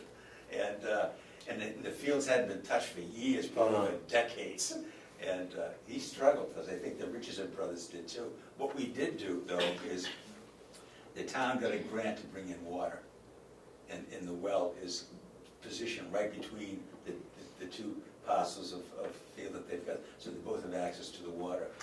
But as I said, they needed 7-year leases, and the town gave them to them. So, as you say, I think any interest, you've got to really dangle out there the potential for a long-term lease, that they can get that investment back. That's why I get mowed later in the year, wow. Hmm? I said, that's why that field got mowed later in Yeah, later in the season. yeah. My oldest son has a cow and a horse, and every spring, this time he tells me, boy, he says, there's no hay out there, and is it getting expensive? Supply and demand, no. Have him call me, I'll have him contact my hay person. Okay. Is there anything else, Madam Chair? Thank you for the work all of you. Well, done it's on the this. committee, they've put a lot of time and energy in it. So, just before I leave, I just want to, so basically, the high tunnel then, basically with the existing contracts and agreements with extension, that probably is off the table for right now? Okay. I'd say so. And you want us to do a little more research into the hayfields? How do you want you want that left, David? What do you think about it? I don't know. I don't know whether, I hate for the county to be leasing out something that isn't in good condition. I don't know, I would like to say, well, I'd like to keep the money earned from the hay last year and put it into eradicating the milkweed and putting more ash on the property, etc. And getting it to the point where we actually have something that we can get money for now. That we're not saying, oh gee, yeah, you know, you can lease it for 7 years and you work your butt off for 3 and maybe in 4 years you'll have something. I think we'd be much better if we had good hayfields now. But that's my opinion. And you know, as they deteriorate, then we're gonna get in a argument, did the lease make them worse by not taking care of them, or was it a natural increase in milkweed?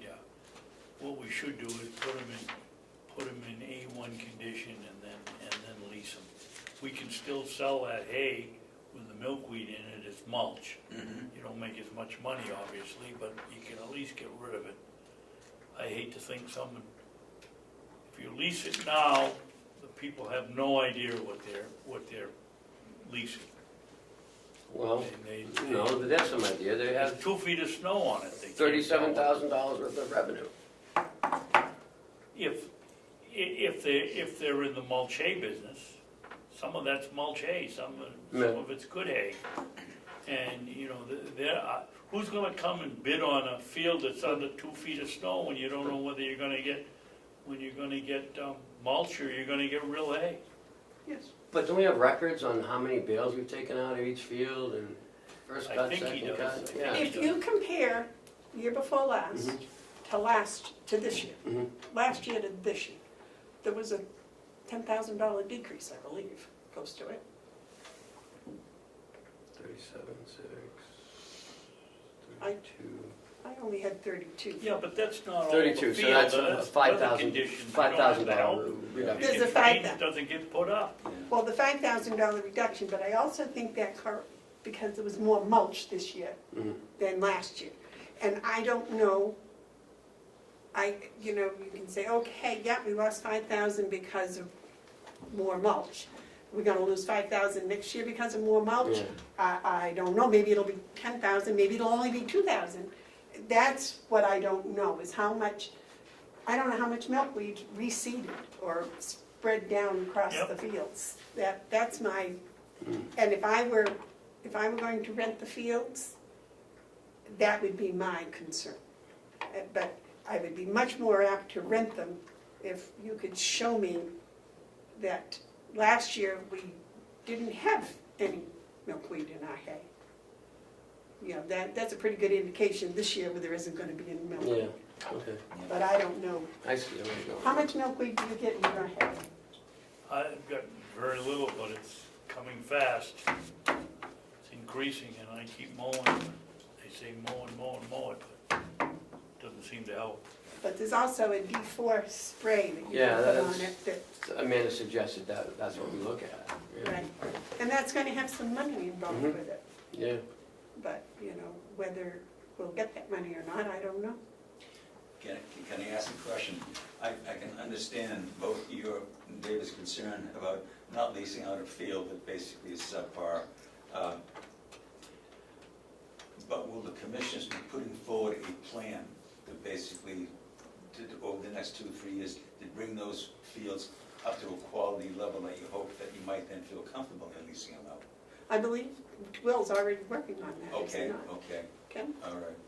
But then again, you know, you put it into the budget and Yeah. The cut reason it I- out.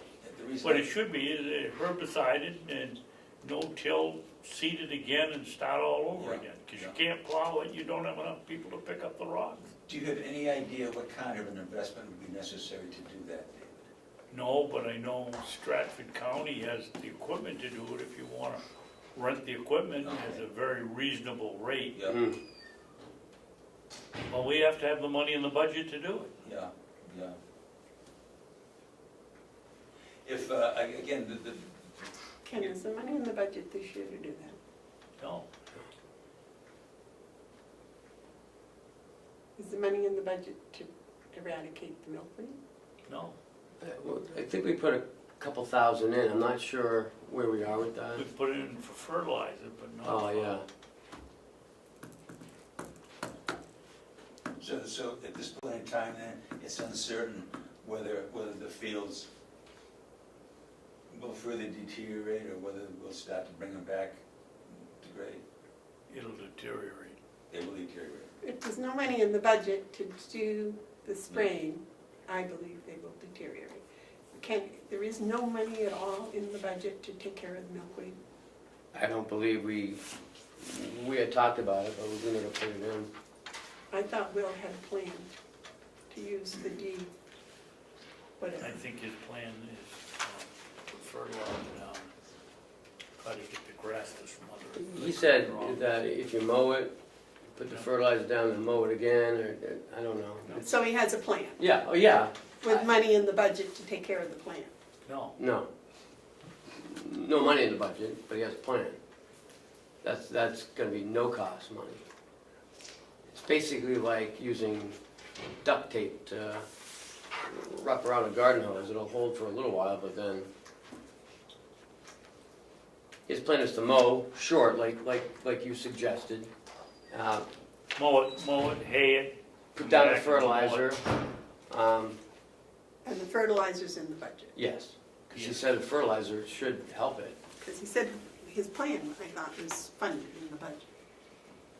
No, he has a $7,000 new hay tedder, but You that's so know, far, and we've that's. got a boom sprayer out in the bushes, and if we had the money to improve it, fix it, we probably could. And we wouldn't have to go get rent any He pulled it out, sprayer. Did he pull it out? yeah, Where'd he park it, in the barn? no. You know where they put the wood processor? Yep. In between the barns, right near the Okay. sheriff's barn. Okay. That's where I saw it last. Question? Yes, If the comment that you made, David, that the fields may continue to deteriorate, would that make them less attractive for someone to want to lease them, realizing that they had to put more money and investment in them than they might have had to do a few years back? Yes. Okay. So again, I guess I'm making a pitch for the hayfield resolution then, a motion. And again, it doesn't mean you've got to act on it, but the fact is, you now have another option out here, that if for reasons beyond your control, steps will not be taken to reverse that deterioration of the fields, bring them back up, and realizing that further deterioration makes them less leasable, that, being able to turn around and lease them out, even though the fields may not be in the most optimal conditions, you realize 2 years from now, they're gonna be even less desirable.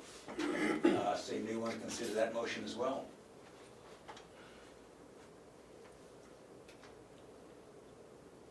If you don't see any change, then Yeah, but the change, and we won't see till this summer. Well, that's right, but this isn't a year motion that you gotta, do it this year. You could take steps on this motion 2 years from now, 3 years from now, 4 years from now. But what I'm saying is that if you feel that the field's further deteriorating, then you now have another course of action to take. Well, frankly, I'd like to see us put the fields back in. I'm not in favor of leasing out the hayfields Okay. at this point. Okay, I'd like to see us do it. I mean, we've, what, 3 years ago, 4 years ago, I think we made we had revenue stream of $60,000. And you can't tell me that we weren't making a little bit of money, Yeah. but at least breaking even and keeping inmates busy at $60,000, but, do you know off the top of your head, I can't remember what the revenue was last year for the hay? 32,000. 32,000? So it's roughly halved. No, he's talking about wood and hay combined. Oh, okay, I'm sorry, okay. No, I've never seen a $60,000 for hay. No, 40. 40, excuse me, it was Oh. 40, yeah, 40. When was that? About 3 years ago.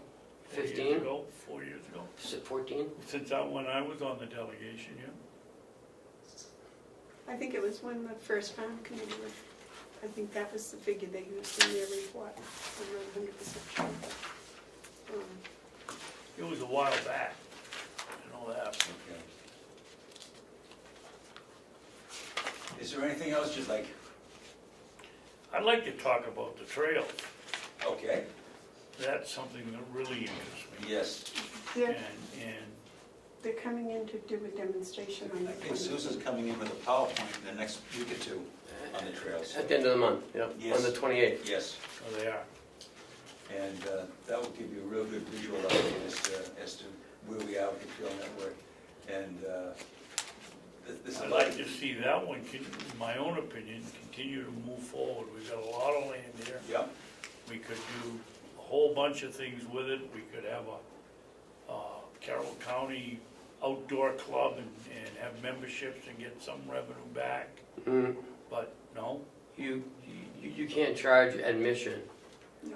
Or it changes all of our liability protections.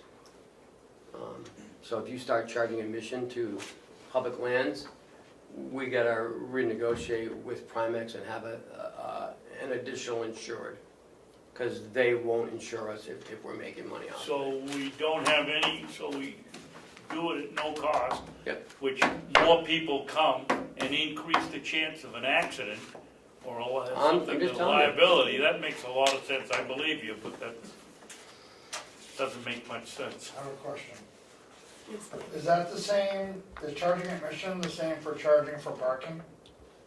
Yes, any revenue we would make off Any of, revenue? using public land. Because the suggestion was made at our committee to charge for parking, but not for the actual use of the trail. Yeah, they would see it as the same. I mean, we could charge, but then we're gonna pay more in insurance. So we gotta look at that then. You know, we gotta weigh out the two. Well, I think one of the things we ought to do, or the committee ought to do, is check with Primex and see what a rider for admission, I if can we do had that. trails, would be.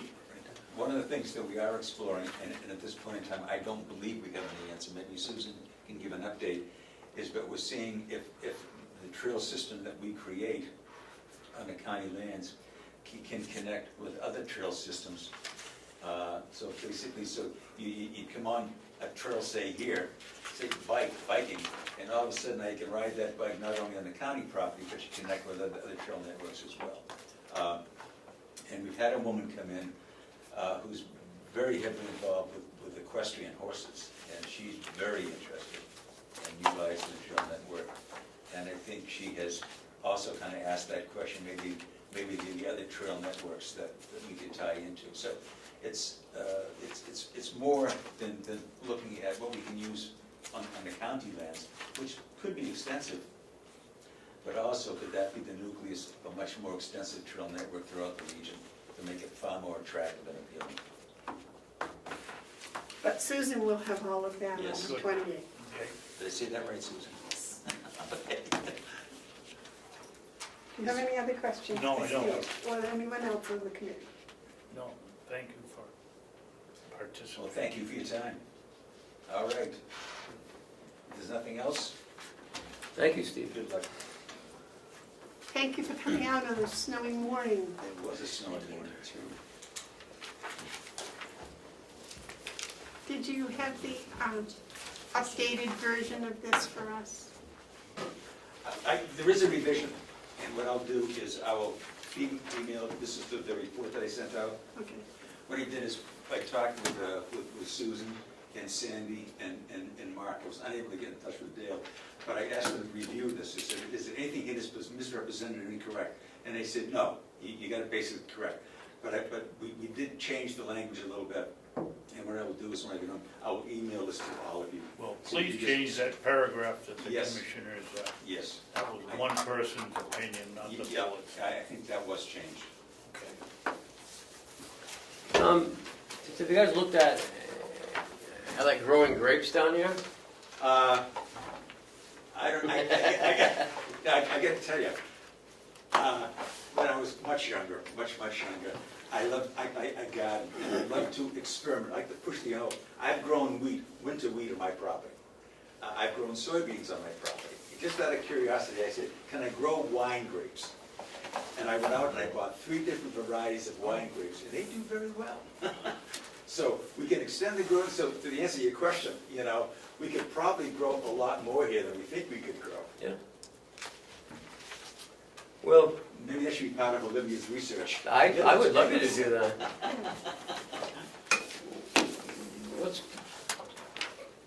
What's going on with the field? What's your plan to eradicate milkweed? Well, I wanted to look at using one field, one heaviest amount of milkweed, and test out some of the spraying that we could do on that, and then also multiple cuttings. Hooking up, probably get first cut off of it, and then hook up the brush hog every about 3 weeks, and as soon as it pops back up, and try to knock it down. Combination of the two. And you're going to spray it with what? It's Is it D2 something, or I haven't spent a little while since I looked at it. I can't remember off the top of my head, but there is a chemical made for doing that. And is it in the budget this year, do you know? I don't really have anything specific. I don't think it's going to be huge cost. Because we're only going to do a test area. Right. So you're right, he does have a plan. Yeah, I was quite certain you had a plan. So that was the thought. Okay.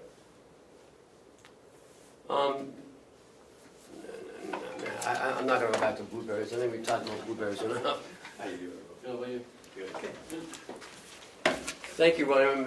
That's all I wanted to hear you, Oh. if you had a plan. Sure. Do you I have any hope you questions, weren't man? sleeping. No. Are you Ground's kidding looking me? lovely this morning. Yeah, they're coming, but it's been a big storm, so. Yeah. It's been a long time. Yeah. Any issues? No, Any breakdowns? we had the serpentine belt broke on the loader last night. We went up to Napa this morning, got a new one that's back up and running, but that's the only. And we blew out last week. We blew out a couple of lines on the plow, and we got new lines. And then I've been fighting all night, just sealing up a leak on the line, but nothing major, nothing that's knock on wood that's been detrimental to anything. How much snow did we actually get here? I don't know. I'm guessing we got to be at least over 18 inches or more. I got 22 in my house. Yeah, I haven't gone out to measure anything, but it was a lot. There was 21 in Tuftonboro, Yeah. so it was almost 2 feet. Yeah, I would say it's probably close to that, a year or two. That's quite a job for 2 people to keep all that moved. 2 people and 2 inmates is all we've had. When we had the nursing home was helping out, but they went home. He went home at 3:30 yesterday, so last night till up till close to 11, 12 o'clock, it was 2 inmates and 2 staff doing it. Who went home at 3:30? I ended up sending Al home at Oh. around 3:30 after he helped with the shift change, and then the rest of us kept up on it last night. Can you do me a favor with the backloader? Can you push back the banks at the entrances? People leaving, I'm afraid someone's gonna come out too far out and Yeah. just these entrances. Okay, yep, these 2 inmates. So the road. Yep. Thanks. Thank you very much, Will. No Thank problem. you for Thank all you. the effort Thank you you. put in. Have a good day. Get some sleep. I'll try. Oh, you'll be here Friday, right? Yes, I'm gonna be off tomorrow and then Yeah. back Friday. Okay.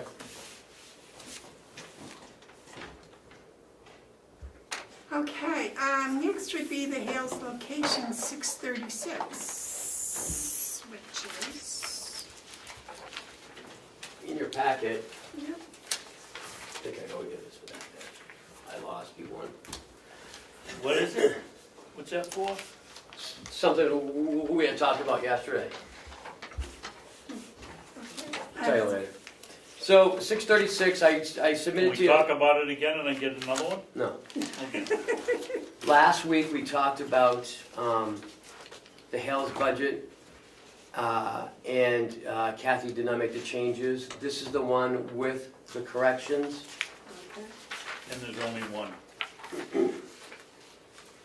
Right? Well, I think there's two, I think. Thought we went over, Kenny, we only had one. Yeah. We only find one. You're right, you're right. Okay, And so this- she made it. Yep, so there's no increase in taxes in Hales. From what we said originally. 173, right, from what you voted on, 173, 298 is the top. So I need a vote and a signature, and Make a motion, we accept the 2018 MS 636 form for Hales location.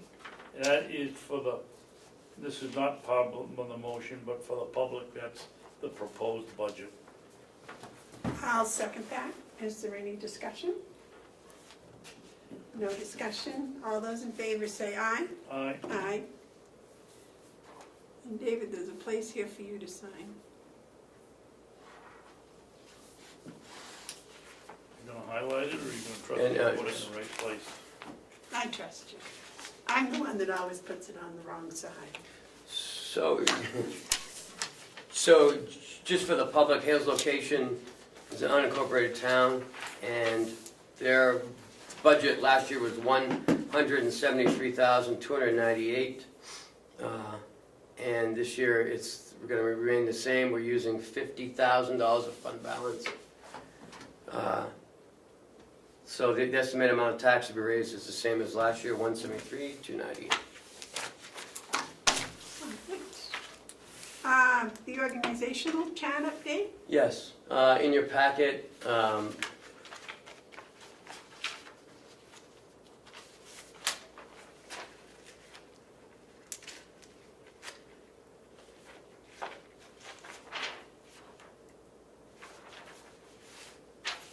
The organizational chat update. You have it in your packet? Yeah. I've already looked at it. so in your packet, when I made this, I had the commissioner's office. I didn't put the admin assistant title in there. Representative Cordelli brought it to my attention, and I put it in there.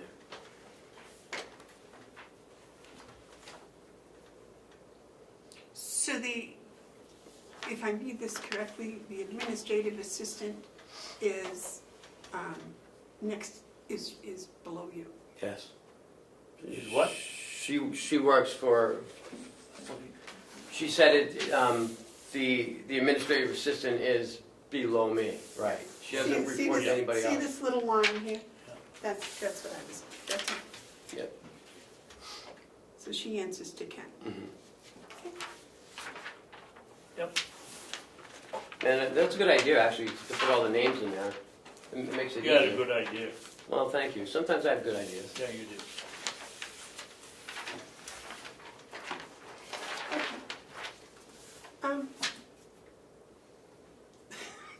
Yellow folder? Nothing in the yellow folder. We have an empty yellow folder? Empty yellow Hooray! Administrative updates. It snowed last night. Well, Other than that, we had multi-2, it was on Monday. We're still waiting. They've voted and approved most of it. The commissioner's budget has not been approved. 2 items are still outstanding. Health insurance, final numbers, which usually don't come out until close to the end of the month. And the town, and the Ossipee town taxes. We're holding those off. Should know today, right? So, no, tomorrow. Tomorrow. sorry. Should know it tomorrow, I so. did talk to the selectman, and he did tell me that if there's no major increases put back into the budget from what the selectmen and the budget committee recommended, that the town tax will either stay the same or go down. Ooh, What about the school tax? That's it, I said the town Oh, I'm tax. sorry, I wasn't listening. I can't tell you about the school tax. But does that impact what we pay Ossipee? Well, when they put down on the sheet, town taxes, and the town taxes include the state, so yes, it would be. Maybe we should have the town portion and the school portion and the state portion. So- I think they just want the whole Well, bill. that's what they got. But the town portion, if there's no large increases, will go down or stay the same. The school is gonna go up. So we should expect some sort of an increase of some A sort. little smaller. Well, we budgeted 68. So we've got, I think, 200 left in here. Where we budgeted 67, and we paid 65.25. It would have been 75.40, but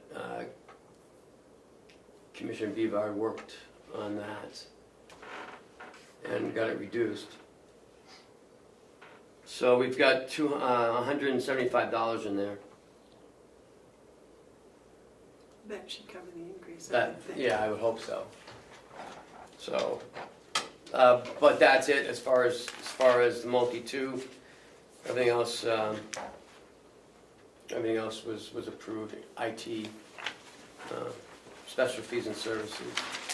There was a reduction though in the commissioner's travel. Went from $45.50 down to $4,000. That's because of the cars, right? The county car. No, I don't know why Representative Podella made a motion to This reduce covers- it by 1,000. gas, that covers, where is it?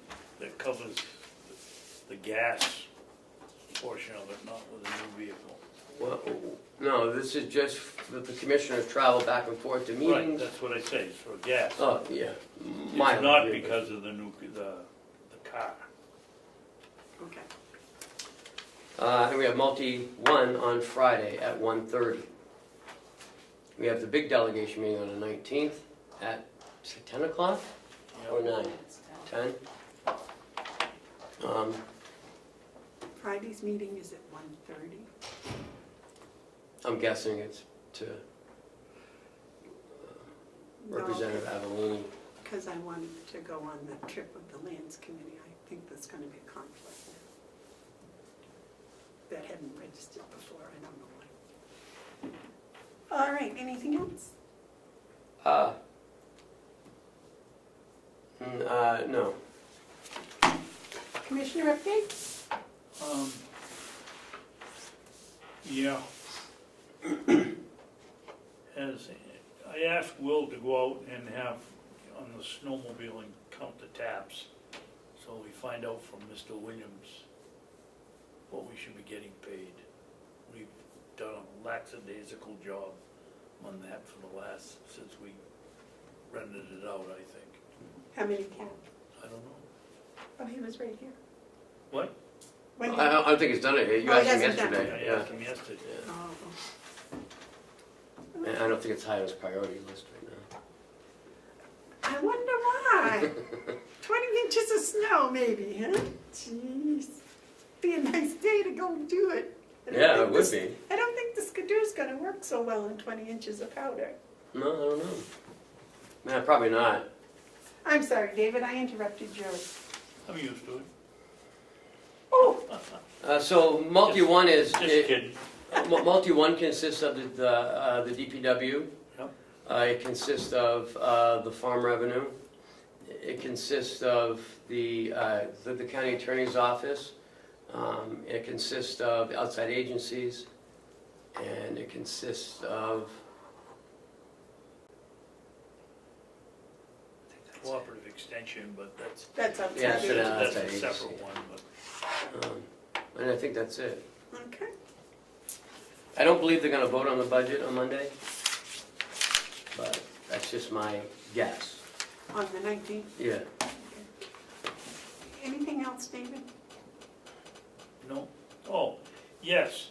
I just would like to thank the employees we have here that this morning with all the snow showed up for work. They had the residents' breakfast this morning and they were all in there working, and God love them, they all got here and helped the residents, and we couldn't survive without them. I agree, highly. I think it's just incredible.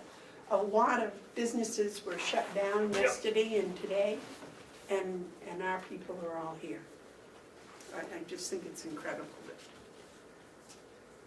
It was a whole raft of them here, and there weren't very many residents eating. One of them said to me, "How much snow did we get?" I said, "Well, you got nothing." And she laughed, and, but it's, it's kind of sad, they're shut in, and,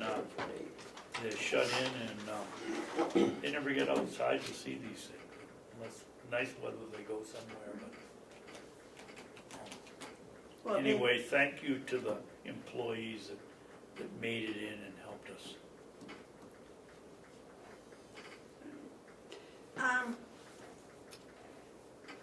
I just need to question you, David. Was there any update on the unincorporated town and national forest payment? We were gonna look at that. What were we gonna look at? I don't know. I had it from last week.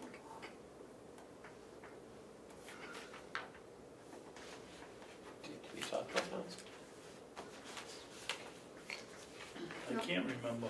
Okay, well, we'll do it next week. Well, that's about the town common.